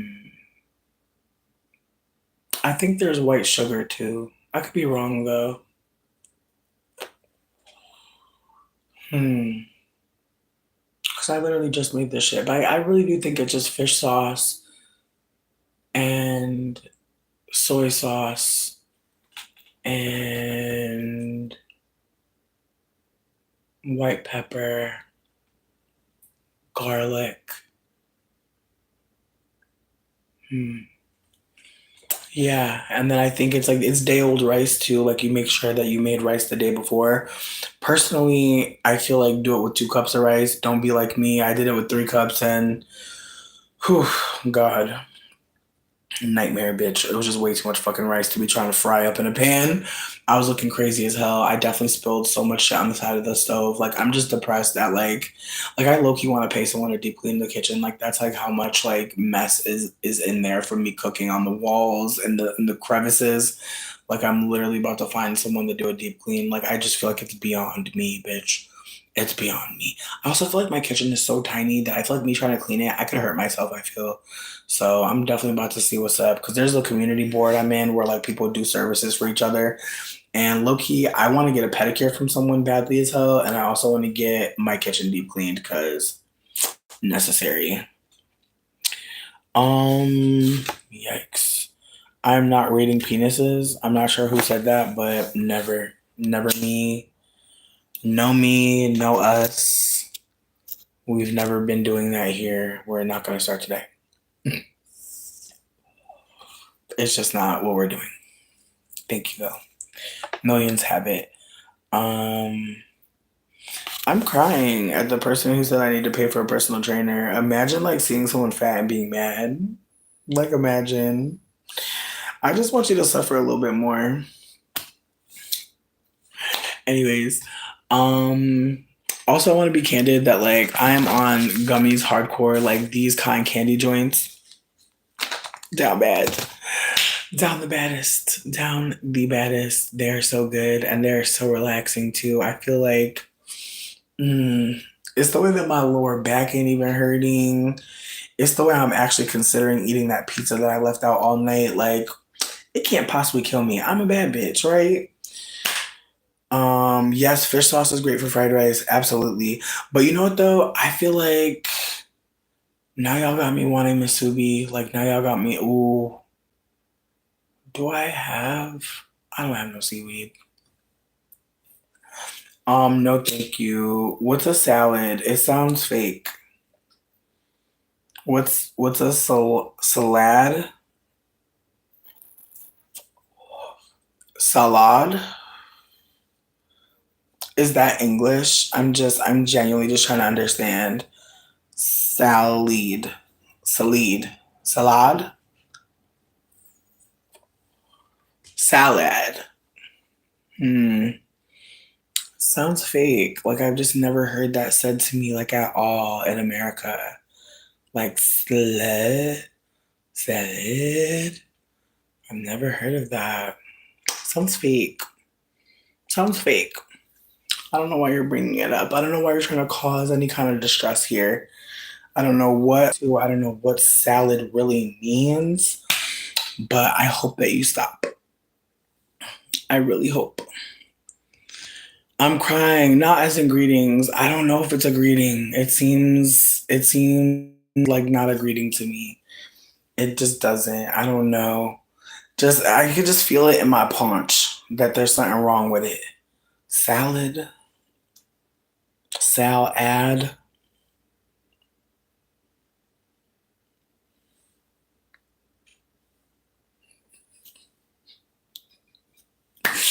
Listen, I love when people are like just talking about fat people. It's like, damn, y'all are so obsessed with us. Like, that's my favorite comeback. Like, you're so obsessed with me. Like, I'm kind of worried. Like, do I need to get a restraining order? Like, because I will get a PFA. Like, please, please. Like,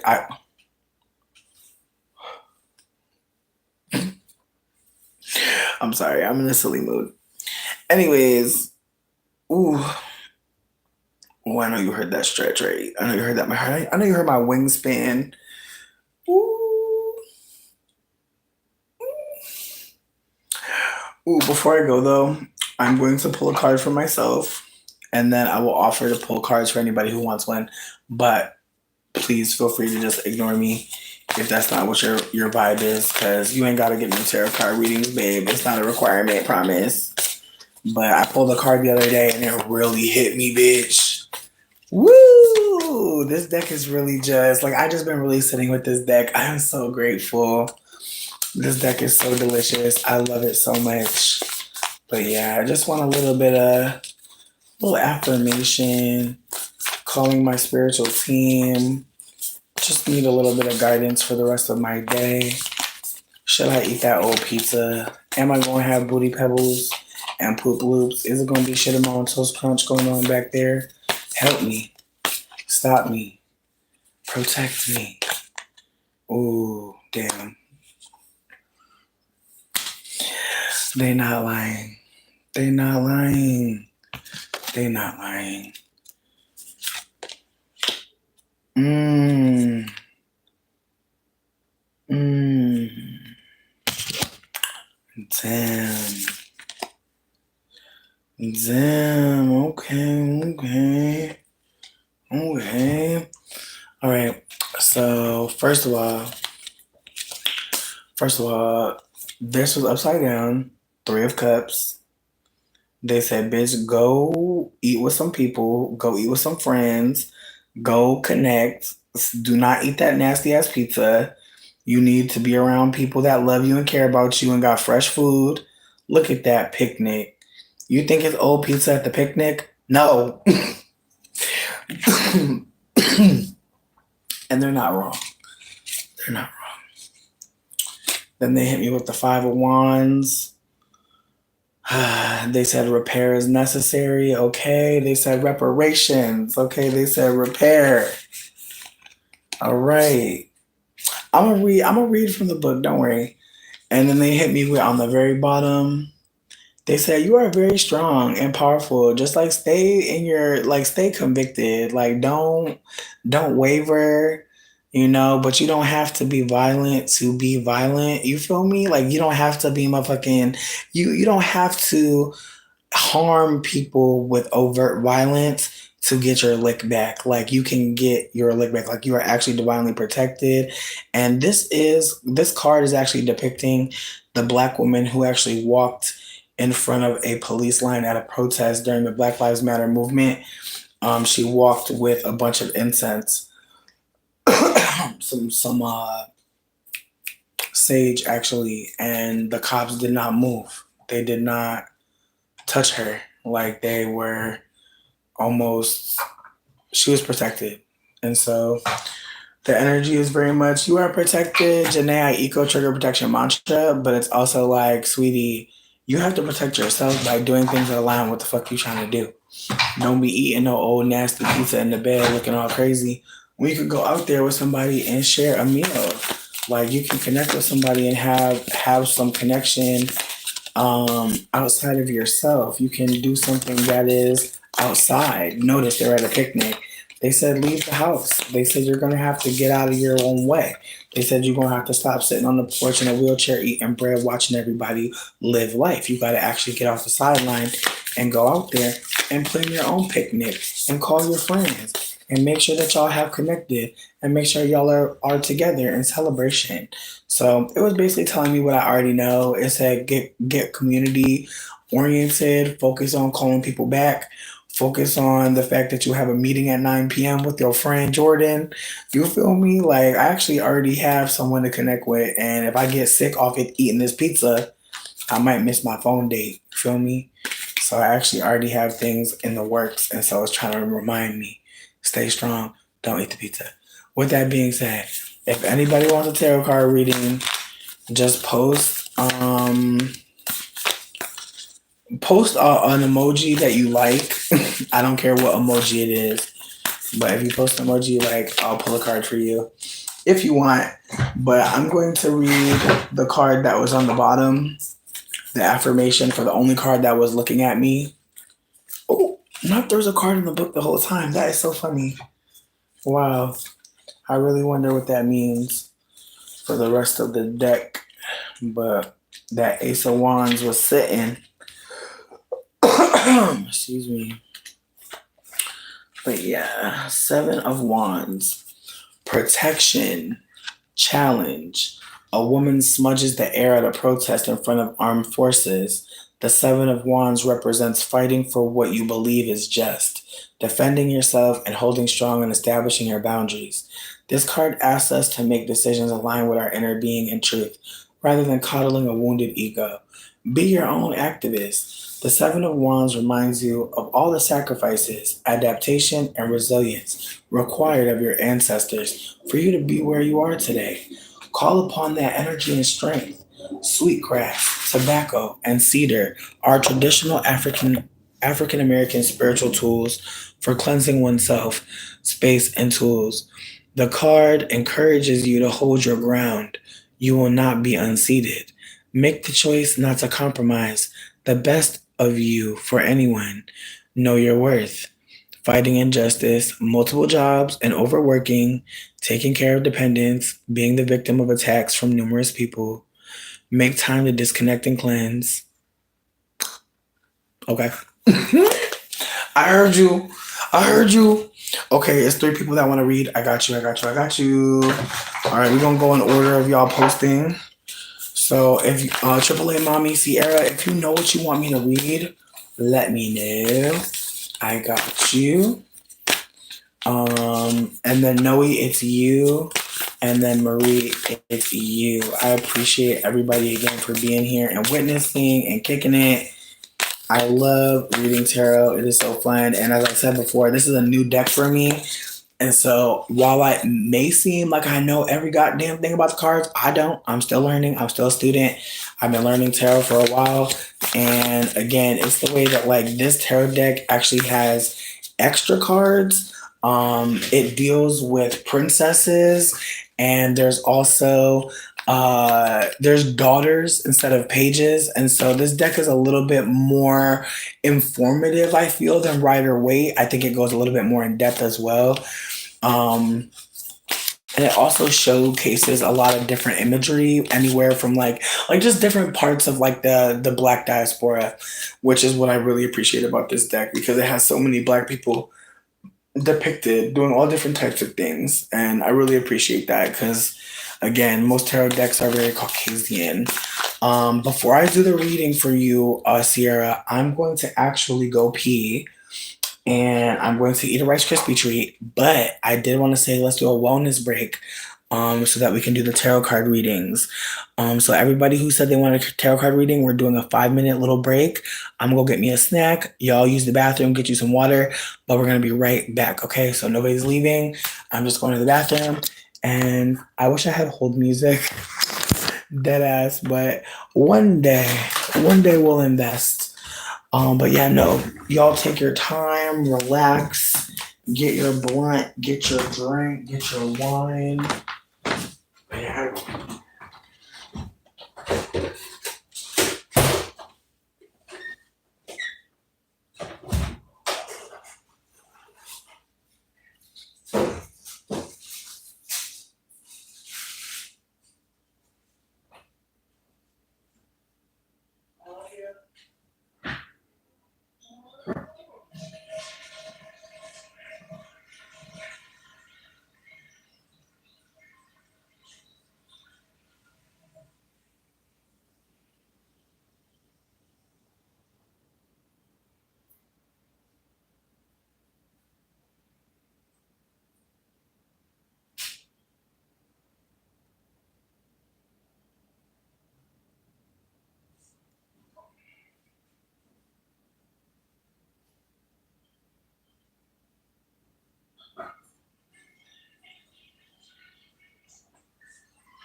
All right, we're back.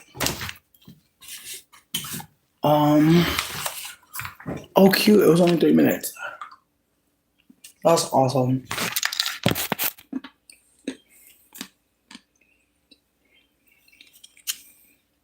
Mm-hmm. Right, you get it.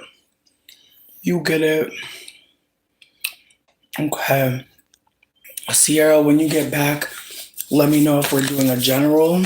If we're doing a Jenny, if we have something that we're looking for, heard you, got you.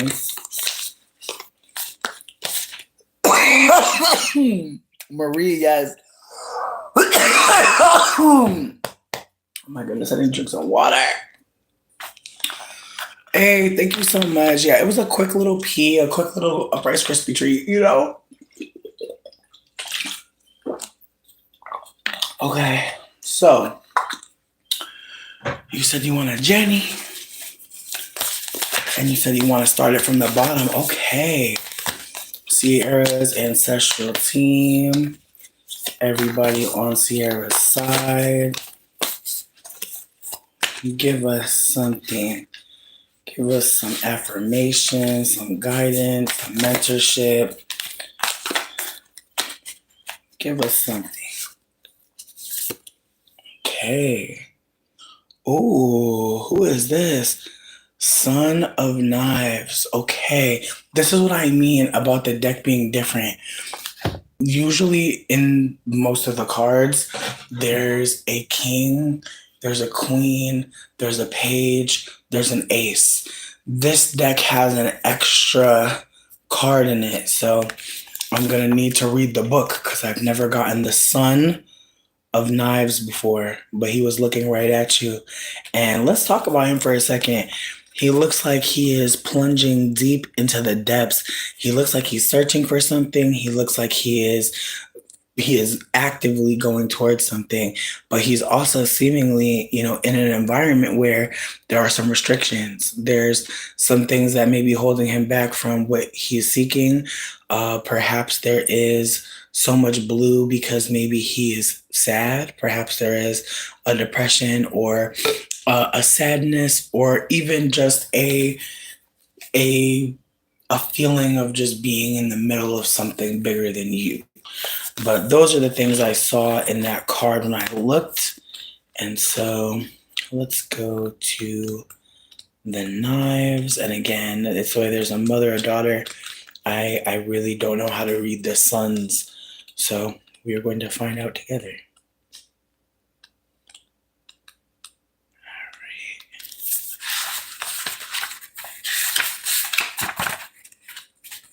Okay. Okay.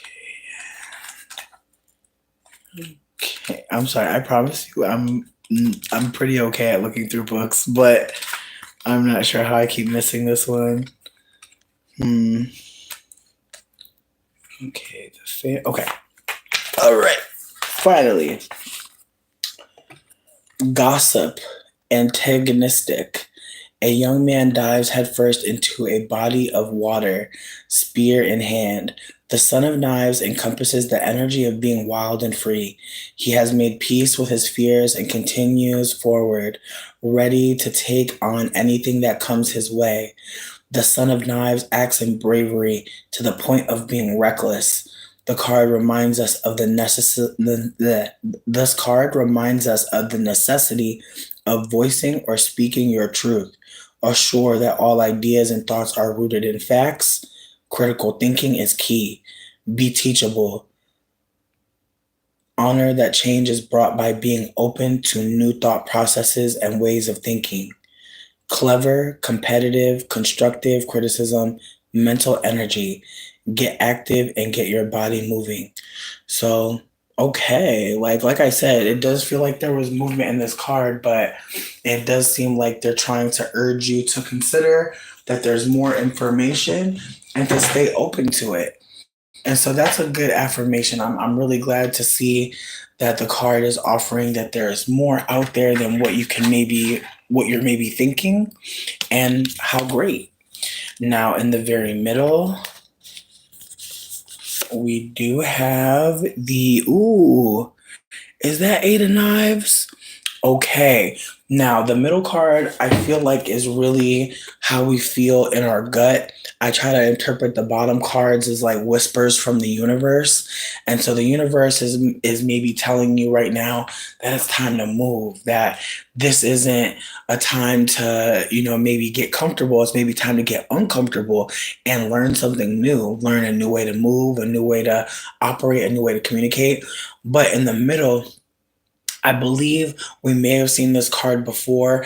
I'm not trying to forget, but I am trying to hold that like this card pops up, and I want us to focus on the number eight. When we see eights, we're dealing with mental. We're dealing with the infinity symbol turned on its side. We're dealing with how the brain has two sides, right? So again, it's the way that like we're dealing with an eight, we're dealing with mental, we're dealing with mind. And so again, yeah, again, I was like, I think we pulled this card for you before. But yeah, this card is definitely offering that like there's still some mental blockages, just some, maybe not blockages, but just some thoughts that won't leave, some thoughts that are haunting. And again, it's the way that this card illustrates that when you look in the mirror, you don't really see your full self. And so it's easy to look in the mirror and see something and not be happy because, again, you could never see your full self in the mirror. Even if you saw the top of your head to the bottom of your toes, you would still not see the full you.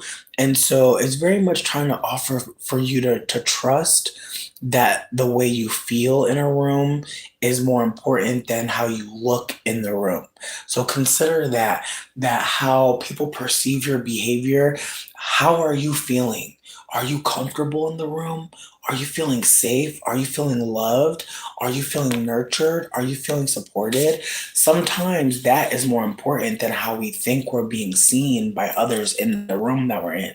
So it's time to consider how we're treating ourselves in our minds, because at times we could be projecting that outwardly, and we can be so mean to ourselves that we perceive a lot of people around us as not liking us as well, when really they're perhaps reacting to our low self-worth. They're perhaps maybe having their own low self-worth, and that's what we're getting as well. What up Kneeling, I hope you're doing well. And then on the very top, we have upside down. Who is this? Ooh, the Ace of Baskets. This card is a really beautiful card because I think we can see from the card that we're dealing with two different generations. We're dealing with an elder and we're dealing with a child.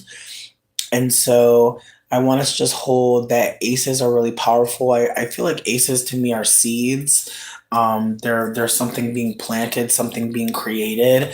And so I'm definitely gonna read from the book for the Ace of Baskets, because again, we know what that middle card is about. We know the middle card is about still having some thoughts that maybe are feeling like they're following us home. And again, friend, I feel like just spending some time with you on Sunday, it was magical, but it was also a reminder that like we are carrying so much, aren't we? And so it makes sense why like sometimes we're feeling like, damn, there's a lot going on in here. And so I'm glad that on Sunday, hopefully, we can keep on letting things out. We can keep on talking, because I promise you, you are not the only person thinking the things you're thinking. And it's important for us to talk about that too, because right now we're going to see a lot of people who, they're hurting, and we have to find a way to talk to everybody. Like we do. And I know that right now it's hard to think about like how we're going to tell someone, or how we're going to bring up that we're not happy to be alive right now. That's not an easy thing to bring up. And I'm really hoping that folks realize that the hard conversations are worth it. The conversations where you're not really sure how to start them, it's still worth it to try. And I know that there are so many of us out here worried about how we're going to feed ourselves, how we're going to survive this. And I need y'all to know we're going to keep doing it like we always have as people who are not white. That's the thing. People of color, we already know we have to talk to each other. We already know we got to call somebody to get a ride. We already know. We already know that we have to ask someone to give us, maybe let us borrow $20 till the motherfucking check comes.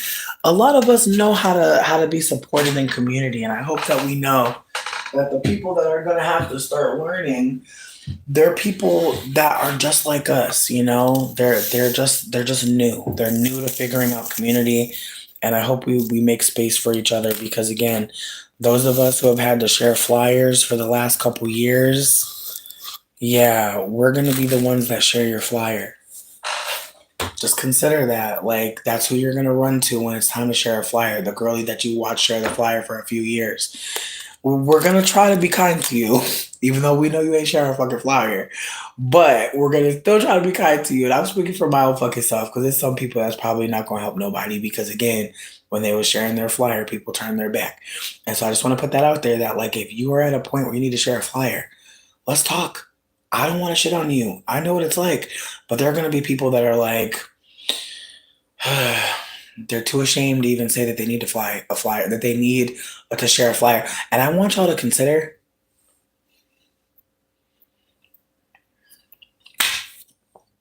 I'm sorry, I had to eat that berry. It was so good. But I had to go outside and fly a flag one time because some white people, excuse me, some non black people moved out of our housing and kind of left us with the rent. And so nobody knew what to do. And I'm like, well, I'm about to go stand outside with a sign that says, please help. Because that's all I could think to do. And again, it's the way that, like, when I went out there, I didn't know the politics of being homeless. Or not being homeless, but I didn't know the politics. Well, yeah, I really didn't know the politics of being homeless yet. But I also didn't know the politics of being poor and asking for help. And so, one thing I unfortunately learned is that you can be too clean for people to help you, which is really sad. But I remember sitting outside and like having a sign, and multiple people told me, "You look too clean. Like you don't look like you're going through anything." And I was like, "Damn." So I gotta look like shit. Like fuck. Like I need to like make myself look crazy to get y'all to help me. Even though we're talking right now, you know I need help. You're telling me I need to look crazier. Fuck. And I remember like before I went, I asked everybody to come with me. And everybody was like, nah. And I remember looking at my best friend in the house and I was like, you really not gonna come? And they were like, I can't. And in retrospect, I understand why. Like in retrospect, I actually understand why. Like me doing that didn't stop anything. Nobody cared. But she may have had to deal with somebody, like someone may have tried to shame her or make her feel some type of way. And I have to just hold that like the ways people treat me is not the same way as black women. And so there's gonna be moments where no, my friend isn't gonna sit outside with a flyer and say that she's poor. She's not gonna do that. Because again, like, and I'm not trying to shame anybody, I'm just trying to hold that like in the moment I was so upset that like nobody would come with me, not just her. But at the time I wasn't really thinking about how bitch I could put on a wig and be somebody else next week. No one's gonna care. On some Doja Cat bitch.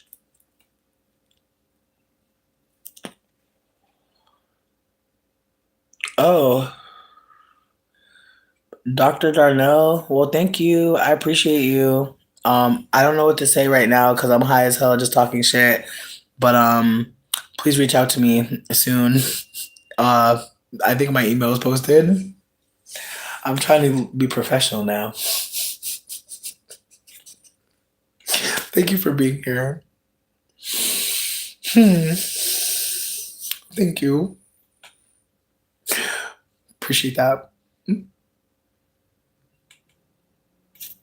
My eyes look like fucking peppercorns right now.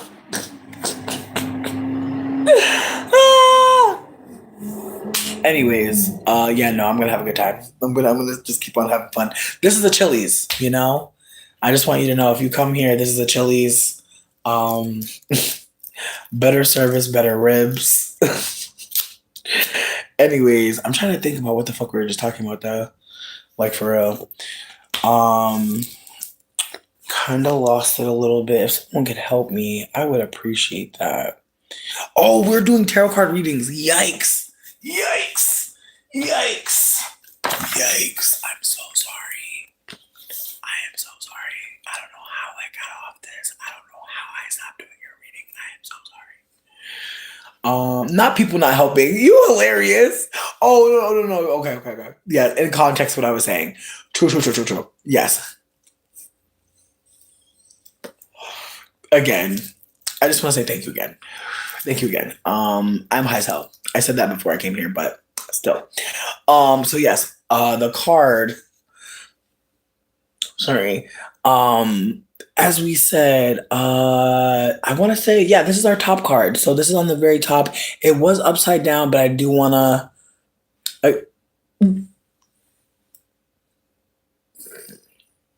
Y'all are silly as hell. Okay, so Ace of Baskets, compassion, intimacy. A man sits on a chair in a field of flowers, one of his ancestors standing behind him, with his hands on the seated man's shoulders. The man has been soul searching, looking for his purpose. He has come to realize that what he longs for cannot be found outside of himself. The Ace of Baskets carries the energy of emotional fulfillment. It indicates an overflow of abundance and peace. This card calls for you to live in a way that will build generational peace, compassion, and grace. It is time to welcome all that is blossoming and blooming. And excuse me, emotional loss, repressed emotion, miscarriage, emptiness. Aligning is to spoil yourself as you would a loved one. So this card honestly is giving that there's a spiritual beginning or awakening that is supposed to be happening right now, but there is something also happening where you have lost someone or something, where there has maybe been a loss of perhaps a youth relationship or relationship of a younger person, um and just perhaps not feeling whole. So I want to be candid with you, friend, because we do be talking for real. I do feel like this card is a reminder that you are both of these people, that there are people that stand behind you, and that there are people you stand behind. And so taking on both of those roles means honoring the reality that you're not just a mother to daughters, you are a daughter. And perhaps maybe it's not your mother that you think of that stands behind you. Maybe it's your auntie. Maybe it's your uncle. Maybe it's someone else. But just consider that you are a part of a generational support system. And that just because you don't always see the people that are standing behind you, or just because you can't always touch the people that you are standing behind, doesn't mean you're not with them in some way. And so I think this card is a reminder that the Ace of Baskets or the Ace of Cups is a seed of emotionality, is a seed of having more. Actually, yeah, the Ace of Baskets is an emotional card, but it's a cup, it's a basket, it's something to hold something.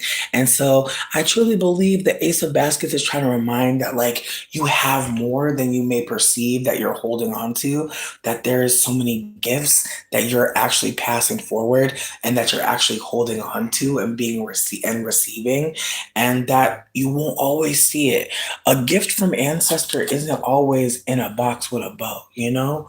Like a gift from ancestor will sometimes creep out in ways that we didn't really see. Darnell, you are sweet as hell. I appreciate you.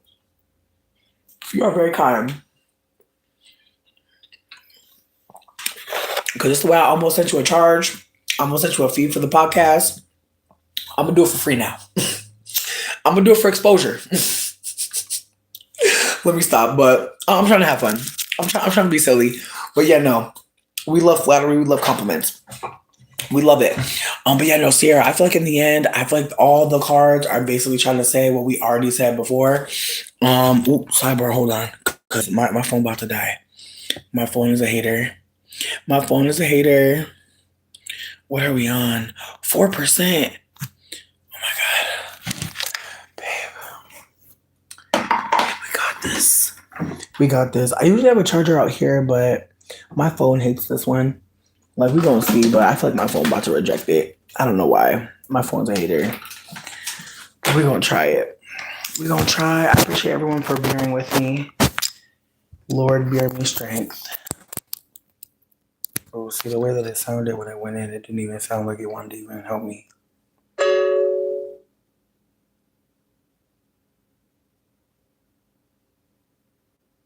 Okay, so far.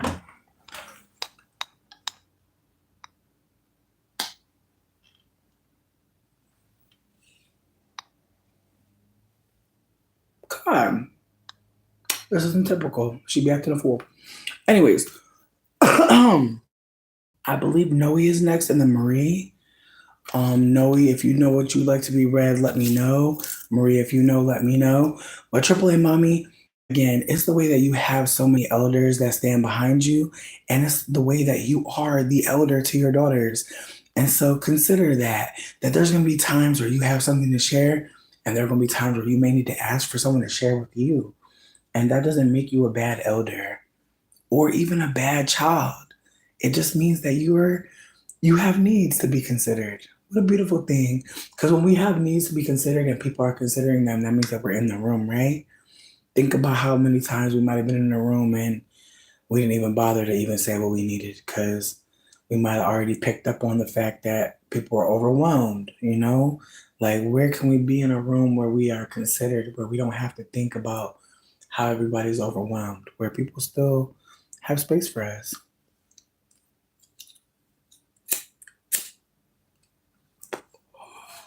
No, my phone was literally at 4%. I'm so happy for anybody out there who is now figuring out their phone charge situation because I know me. I know me right now.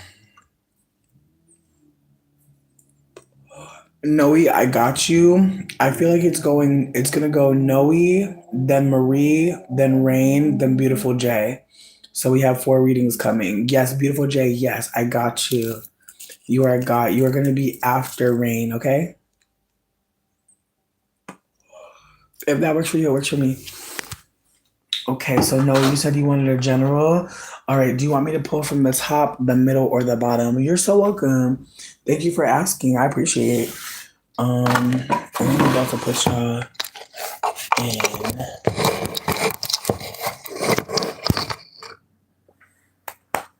Yes, I love my shit be working out. Okay, Noe, you said a general. Um, Kneeling, I got you. Also, it's good to see you. It's been a minute. I like just got into your picture again. You want to pick? You want me off the top? Heard you. Dr. Darnell, I appreciate you for coming through. But just so everybody knows, I'm reading from the Black Tarot deck. It's called the Black Tarot Ancestral Awakening Guidebook. It was created by Nyasha Williams and Kamishka Naidu. Um, the cards are beautiful. My partner got them for me for my birthday. I said that I was looking for a tarot deck that had black folks on them because I have a tarot deck that's very white coded, and like I love the tarot deck that I have. I think it's really beautiful. But I did want to, again, I read for a lot of people of color, specifically a lot of black people, and I just wanted to have cards that resonated and that actually were considering that there are black folks that are not interested in depictions of them that are harmful, that are depressing, that are distressing, that are tragic. Like I wanted so badly to find this deck, and my partner found it for me. So I'm hella grateful that he did that because again, these cards are the most beautiful and most prized possession. Like I don't have anything worth more than these. So I am so grateful that I have access, and that again, that the creator is so sweet. Like I've tagged her so many times, and she's so nice to me. It is kneeling exactly. The deck is so pretty. So Noe's ancestors, Noe's spiritual team, everybody that messes with Noe, they're looking for a general. They just want a little something. What do you have to offer? They said they want it from the top. They said they want the loudest card. Because that's how I read. Just for anybody who's just here with us for the first time or getting the first reading, the way I read the cards is I feel like the card on top is screaming. Like the card on top, it was like, no. Like, I'm not going to be stuck under all the rest of this energy. I need to be heard now. The card in the middle, baby, that's chance. That's very much chance. But I feel like the middle card is the card you're pulling at from me. The middle card is how you feel in your gut. The top card, in my honest opinion, is what the deck has to say to you the most. The card on the bottom is what the deck is whispering. And sometimes the whisper is very loud. Sometimes the whisper is a whisper. So, hey. All right. So, Noe, you said you want to start with the top. Ooh. Ooh. Who's that's a seven? Ooh, seven of knives. Okay. Mm. Now I want you to think about the number seven. It's odd, right? Now sevens are very powerful. Sevens are very much speaking of a time when you are alone. Is being the odd man out. Seven is always about self. Seven, self. Keep that in mind. And if we look at this person, it's a lot going on. They look like they are protecting themselves. They look like they're not willing to be messed with. They look like they have, their guard up. They look like they're ready for anything. And this card was upside down, so I'm wondering what this card has to offer us. So I'm going to actually pull it up right now and see what it's giving. All right. And we're also, this is what the book looks like in the front. It's very beautiful. I love the color story. I love the use of flowers. And out of every tarot deck I've ever had, I've never had a book this in depth.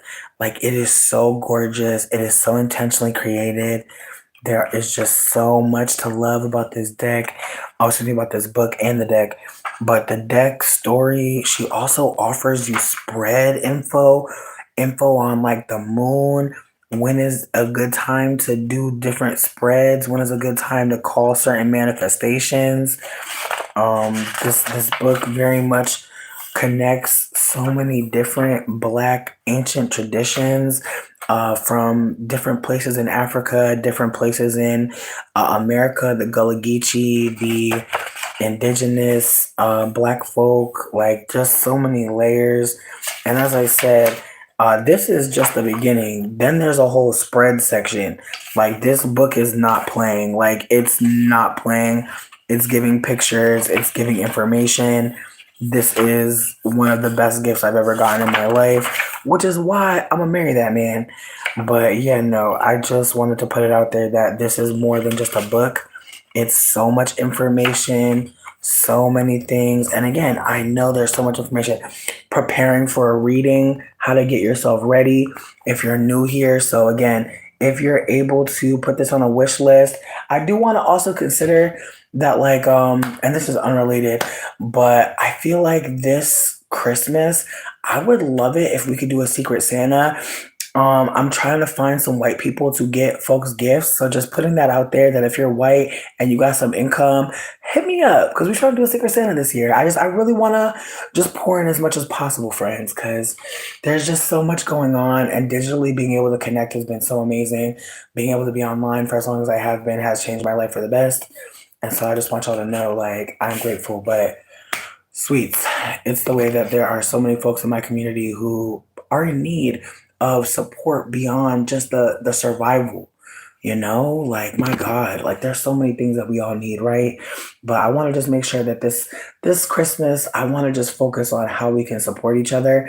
And I'm really wanting to like donate like my birthday like proceeds to like, just again, something that is more important than me, because I feel like I'm very much the girly that's like, it's my birthday. And I feel like this year I really just want to focus on just giving back as much as possible. So just putting that out there. If folks are interested in getting this tarot deck, I would love to figure out a way to get that to you. So just PS on that. Hit me up if necessary. I know folks are out here down bad and probably don't want to say nothing about it because we assume everybody else is. No, we're all not poor. Please know that. I love you. Anyways, Seven of Knives, betrayal, deception. Okay. Okay. A man stands ready to fight. Depending on interpretation, he could be either attacking or defending. This card warns of attackers acting from a lack of conscience and making decisions that take advantage of others. Are you attacking or defending? If you are the attacker, using manipulative behaviors to get ahead or gain the upper hand, this is a reminder that there are other less harmful ways to attain what you would like to or to accomplish what you need. If you are the defender, keep your eyes and ears to the ground and pay close attention to whom you are keeping as close company. This card shines a light on dishonesty that is afoot, suggesting that you ensure that you and those around you are operating from a place of truth and honesty. Lack of consciousness, moral compass has been swayed, leading to unethical behavior, imposter syndrome, hidden agendas, shameful secrets, conspiracies. Create an anchor, align with your core values. This card is very interesting because, again, as I said, the card on top is the loudest card. And so perhaps this card is trying to tell you that, now is a time to protect yourself from perhaps other people's opinions, other people's behavior.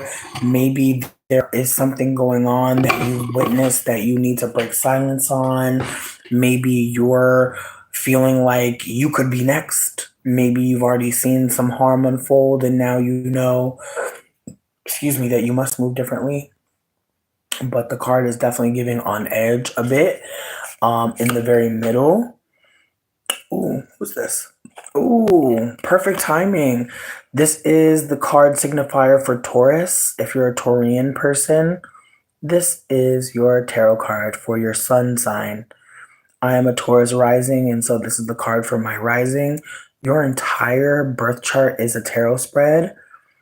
Hit me up if you ever spread birth chart. I got you. Could be fun, could be wild. Don't know. But there are websites where you can do it yourself. PS on that. So, yes, we have the Hierophant, we have Taurus energy, we have the home, the hearth. I'm going to read for this one because I have never pulled this card. And the whole time I've had this deck, I've actually had this deck for under 1 year and I have not pulled every card, which is exciting. I'm still getting excited. I'm still being shocked. I'm still shocked. Okay, the Hierophant. Belief, tradition, maybe. A woman is dressed in her Sunday best outside a place of worship. She operates as a seer, teacher, poet, and philosopher. She symbolizes the core values of learning rooted in structures and institutions. She honors the idea that all masters come from mentors. The Hierophant imagery can evoke strong and dismissive emotions, depending on one's experiences with organized religion. A yogi, village elder, coach, therapist, and guru are some of the less conventional spiritual teachers that can represent the Hierophant. While discernment when engaging with all institutions and systems is necessary, don't throw the baby out with the bathwater. Rules, regulations, and structures have their place in the world. The Hierophant divulges sacred wisdom and knowledge. When the Hierophant card is pulled, it is time to consider the following. What aspects of what is expected of you could be good for you? What do you believe in or have faith in? What does tradition mean to you? The flower that this card represents is anemone, protection against evil. The element is earth. The chakra is in the throat. And because it was upside down, morals, rebellion, personal beliefs, stagnation, challenging tradition, unconventional lifestyles, unconventional relationships, nonconformity. The affirmation, or excuse me, the alignment is to listen to or read a book. So there's some new information to gather. And the affirmation that you should be sharing to yourself is I am open to receiving direction and wisdom from the guides, teachers, and elders in my community. So I'm holding that the Seven of Knives and this card both upside down maybe speak to perhaps not having the kind of support that's necessary, and also perhaps at times feeling like you need to figure out how to become the support when you don't have it, or trying to figure out how to perhaps like be the next or older version of yourself and trying to figure out what the fuck that looks like when all the elders we have are so wayward. And so far in the reading, I'm getting perhaps, as they said, imposter syndrome, maybe doubting how far you've come, maybe not being as kind to yourself as you could be because, this or that reason is why you can't be nice to yourself, or, you haven't made it to this or that thing. But the cards are really interesting. Now, this last card. Ooh, okay, so they were all upside down, which I also want to say, if a card's upside down, it doesn't necessarily mean anything bad. It just means that like it might not have enough energy to flip. Like we can always flip our cards. And so we have the Hanged Man. Now, could someone help me? Did I flip this card? Was it like this when it came out? Because I literally can't remember it. And I know, you can laugh at me. I'm literally like, hold on, was it actually looking at you? Because if so, that's awesome. But I want to say that I actually unintentionally flipped it. And so now I'm like shook. Because I'm like, if it's upside down, then that means that all of the cards are upside down. And that's why I said what I said. But if it wasn't upside down, it was upside down, then that means it was the card that was looking at you. But I have a feeling that it was upside down. That is why it was upside down in my hand. But if anyone wants to offer guidance, we appreciate you. We appreciate. Sidebar, hold up. All right. And that's the Hanged Man. We have major arcana here, friend. We got some spiciness going on. We got a lot on the table. Oh, okay, here we go. Yeah, me too, me too. All right, the Hanged Man. Again, I took 3 gummies, you guys. I'm a little zoot. Okay, the Hanged Man. Ooh, and the imagery on this one. Wow. Oh, she's beautiful. It's like like the women that do like the aerial arts. That's really cool that's how they interpreted it. I love this deck so much. It's so interesting. The Hanged Man, uncertainty, stalemate, maybe. A woman is doing aerial yoga in nature. She is serene, embracing new concepts and perspectives within and outside herself. It is time for readjusting and recentering. The Hanged Man asks you to surrender and accept the situation. She suggests that we lean into bleh. She suggests that we lean into our intuition. Trust the process. When the Hanged Man card is pulled, it's time to consider the following. When is the last time you made a worthy sacrifice for the greater good? Do you listen to your gut feelings? Do you allow yourself and others to change your/their mind? The flower associated is the red poppy for remembrance and hope. The element is water. The chakra is crown. And upside down, indecision, stalling, delays, resistance, trouble, negative patterns and cycles, discontentment, detachment. What would help align is to take solo time and do a spiritual cleanse. And the affirmation is I choose patience and grace toward myself and others as we work toward our higher selves. Well, you know what? I feel like that card kind of ties it in a knot for me, at least. That, like, the on edgeness, the defensiveness. There just may be a desire for you to change and now to get to a better place, a higher plane of existence. And I think that it's also real to like not be emotionally or mentally ready to go do a big excavation on yourself. And so be gentle with yourself in this time. Small things, small routines can probably help you more than trying to do some big, large scale overhaul on your whole life. You probably are doing so much better than you're being kind to yourself about. And the support that you are probably offering so many other folks, I think you can offer, or I think you can ask for the same in return, or at least uplift what you'd like to be supported in. Because what I'm getting is that there's a lot of isolation. All of those cards, I don't know if you realize that, but they were all alone. Everybody was by themselves. And that can be a moment of wondering where your people are, where your tribe is, where's the support. And then when you're by yourself, it's almost like you don't have anyone to say that to but yourself. And so you can be kind of, it can be hard. It can be hard to be honest with yourself about what you need, especially when it's other people, especially when it's support. But please know, like, you are a really amazing person, and I'm grateful that you ever even came here one time, let alone all the times you've come to this Arby's. Like, I'm so grateful. Please let me know, friend, I hope you show up on Sunday, but if not, just like I told another internet friend of mine, like, I'm like, friend, if you need to like have a talk like every week, like, let's have a standing appointment. But Noe, don't you see like people here probably want to know you? Like, I feel like that's one of the things about the dinner last week or like this past Sunday.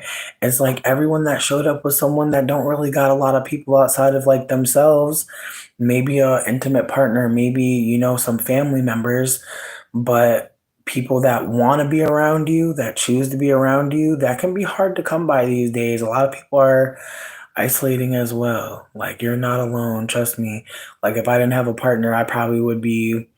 I don't even want to think about it. Like, I don't even want to think about it. I don't even want to think about it because it's the way that, like, as much as I want to be, you know, as much as I want to be like, I'll be okay. Like, I want to be candid that, like, I like being in a relationship. I enjoy having a partner.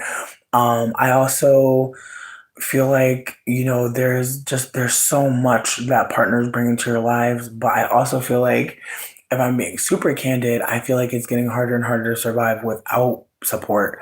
And so the people that live with their sister, the people that live with their auntie, their granny, they know what I'm talking about. Like, someone to shoulder housing, like, it's a big burden. And so again, it's the ways that, like, as much as I desire companionship and connection, I also know that it's more realistic for a lot of us to have to work in community together. Listen, nobody is mad for anybody that didn't show up. It was Easter and it was 420. The fact that we showed up to the dinner as high as we were, it was cute. Or I don't want to say everybody was as high as me because I was the highest one probably. But with that being said, like, for the people that did show up, it was cool. For the people that didn't show up and then popped up later in the chat and was like, "Hey, I was fucked up." That's just fine. Like, we are glad to know that you made it through 420. I feel like my desire is for it to never become a thing where, like, you feel like, damn, I should have went to the dinner. Like, nah, like, the dinner is happening every Sunday. It's just a little space, a little corner of the internet to just, talk to some folk, have a little moment. I feel like I said when I was talking earlier, like, we ate dinner together, and I want to say only two of us were on cam. And I want to say, for the most part, the energy was very much like sharing cool stuff we saw on the internet, talking about watching stuff together. And like I said, I feel like this Sunday I'm going to push for us to watch stuff. I'm not a king, I'm not in charge, but I do want to be like, I think we should watch something, because so many people were saying we should watch something, but we kind of never got around to it.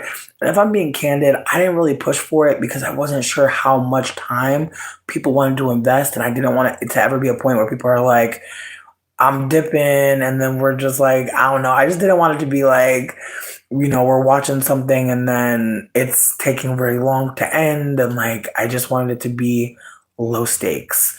Moving forward, I feel like long format, we'll probably have to plan for that, but I feel like TikTok videos, like things under 5 minutes, I feel like that's what I'm talking about. Though there is something that I want to share with y'all. Mm, damn. You know what? Yeah, because me and Charlie have been talking about StreamYard, but there's this, like, I don't even know how to explain it to you. It's a gay documentary. It's about lesbian dance battles. Like, I didn't even know the lesbians were dance battling. And there's like an underground club, there's a documentary about it. It's amazing. I've never seen it, but I watched the beginning of it. Ren, one of the mods in here, shared it with me, and I'm like, the whole time I watched it for under 5 minutes, and I literally like sent it to so many people, because it's like, you ever just see a trailer that's so good? I didn't even watch a trailer. I watched the first 5 minutes of this shit, and I was like, holy shit! It reminded me of like a lesbian version of Paris is Burning, and but way more modern. Like, it's definitely for like millennial and older. So it was good, but it was also rough. Like I feel like the beginning of it, there's a queer woman who's talking about being a queer woman and feeling being honest about being homophobic. And I appreciate that because I feel like as someone who's queer, like I still have my own like just like I think like compulsory heteronormative energy. Like I feel like I am attracted to women, but I feel like, and this is gonna sound how it sounds, but I feel like men pursue me in a way that makes me feel valued. And I know that's gonna sound crazy, but I feel like a lot of femmes when they hit me up, like I feel like one of two things happens when I get hit up by lesbians. I feel like they're either so nice that I just want to be best friends with them and I'm actually so good on fucking, or I'm like I feel like they're coming on to me really sexually and I'm like, bitch, I'm new here. Oh my god, like this is an Applebee's. Like, please. Like, there's not a dick in my backpack. I have art supplies in there. Like, I feel like it's either someone telling me I'm a top and they know, or I'm a bottom and they know, or someone being like, "Hey, girl, you want to go get a snack and go play all these games?" Like, it's like I either misconstrue it as like a best friend date, and then I end up fucking around and missing my shot, or I'm feeling like a piece of meat, and I feel like I gotta get safe. Like I feel like I'm being leered at. I'm like, ooh, listen, Marie. I feel like the other thing is I'm thinking about a brunch as well. Like I feel like it might be fun to do a brunch maybe on Saturday. I don't know. That might be a lot. But my thought process is like I'm down to do something on Sunday night or host something on Sunday night or lead or be facilitating rather, and like if someone else want to do a brunch, I'd love to come to an event. Just putting it out there. Like my friend Ren said that they want to do a book club in the Discord, which is really exciting. Because it's like I when I made the Discord, I just wanted to like have a place online to talk. I wasn't sure like where to go. And now I'm just like, whoa. Um, it could really be more than I was ever thinking it could be. Sidebar, Noe, thank you for letting me read you. Marie, I believe you're next. I want to say it's Marie, Rain, and then Beautiful J. I want to say that's how it's going down, but I could be wrong. I appreciate everyone who be remembering though. Shout out to your brain cells. Mine are so fried. Thank you. We appreciate you. We love it here. Thanks. Each one teach one. Y'all are so helpful. But yeah, no, I feel like it's going Marie, then Rain, then Beautiful J. I want to say somebody came after Beautiful J and asked for one, and I said yes. I can't remember who's after Beautiful J, but hey, welcome. But yeah, I want to say Rain, if you know what you would like for me to read your cards about, or if you have a topic, if you want a general, if you want a Jenny, just tell me you're looking for a Jenny, because we'll give you a Jennifer real quick. But yeah, and then also if you know where you want to pull from. Actually, I think I'm wrong. I think it's Marie then Rain. So delete what I just said. Marie, if you know you want the top, the middle, or the bottom, let me know and I will shuffle for you.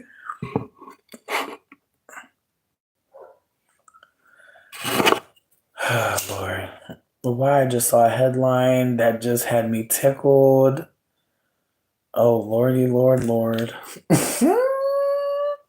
I'm gonna post about it on the story if it ends up being true, but I wouldn't be surprised if it was. I don't know if my chat is frozen.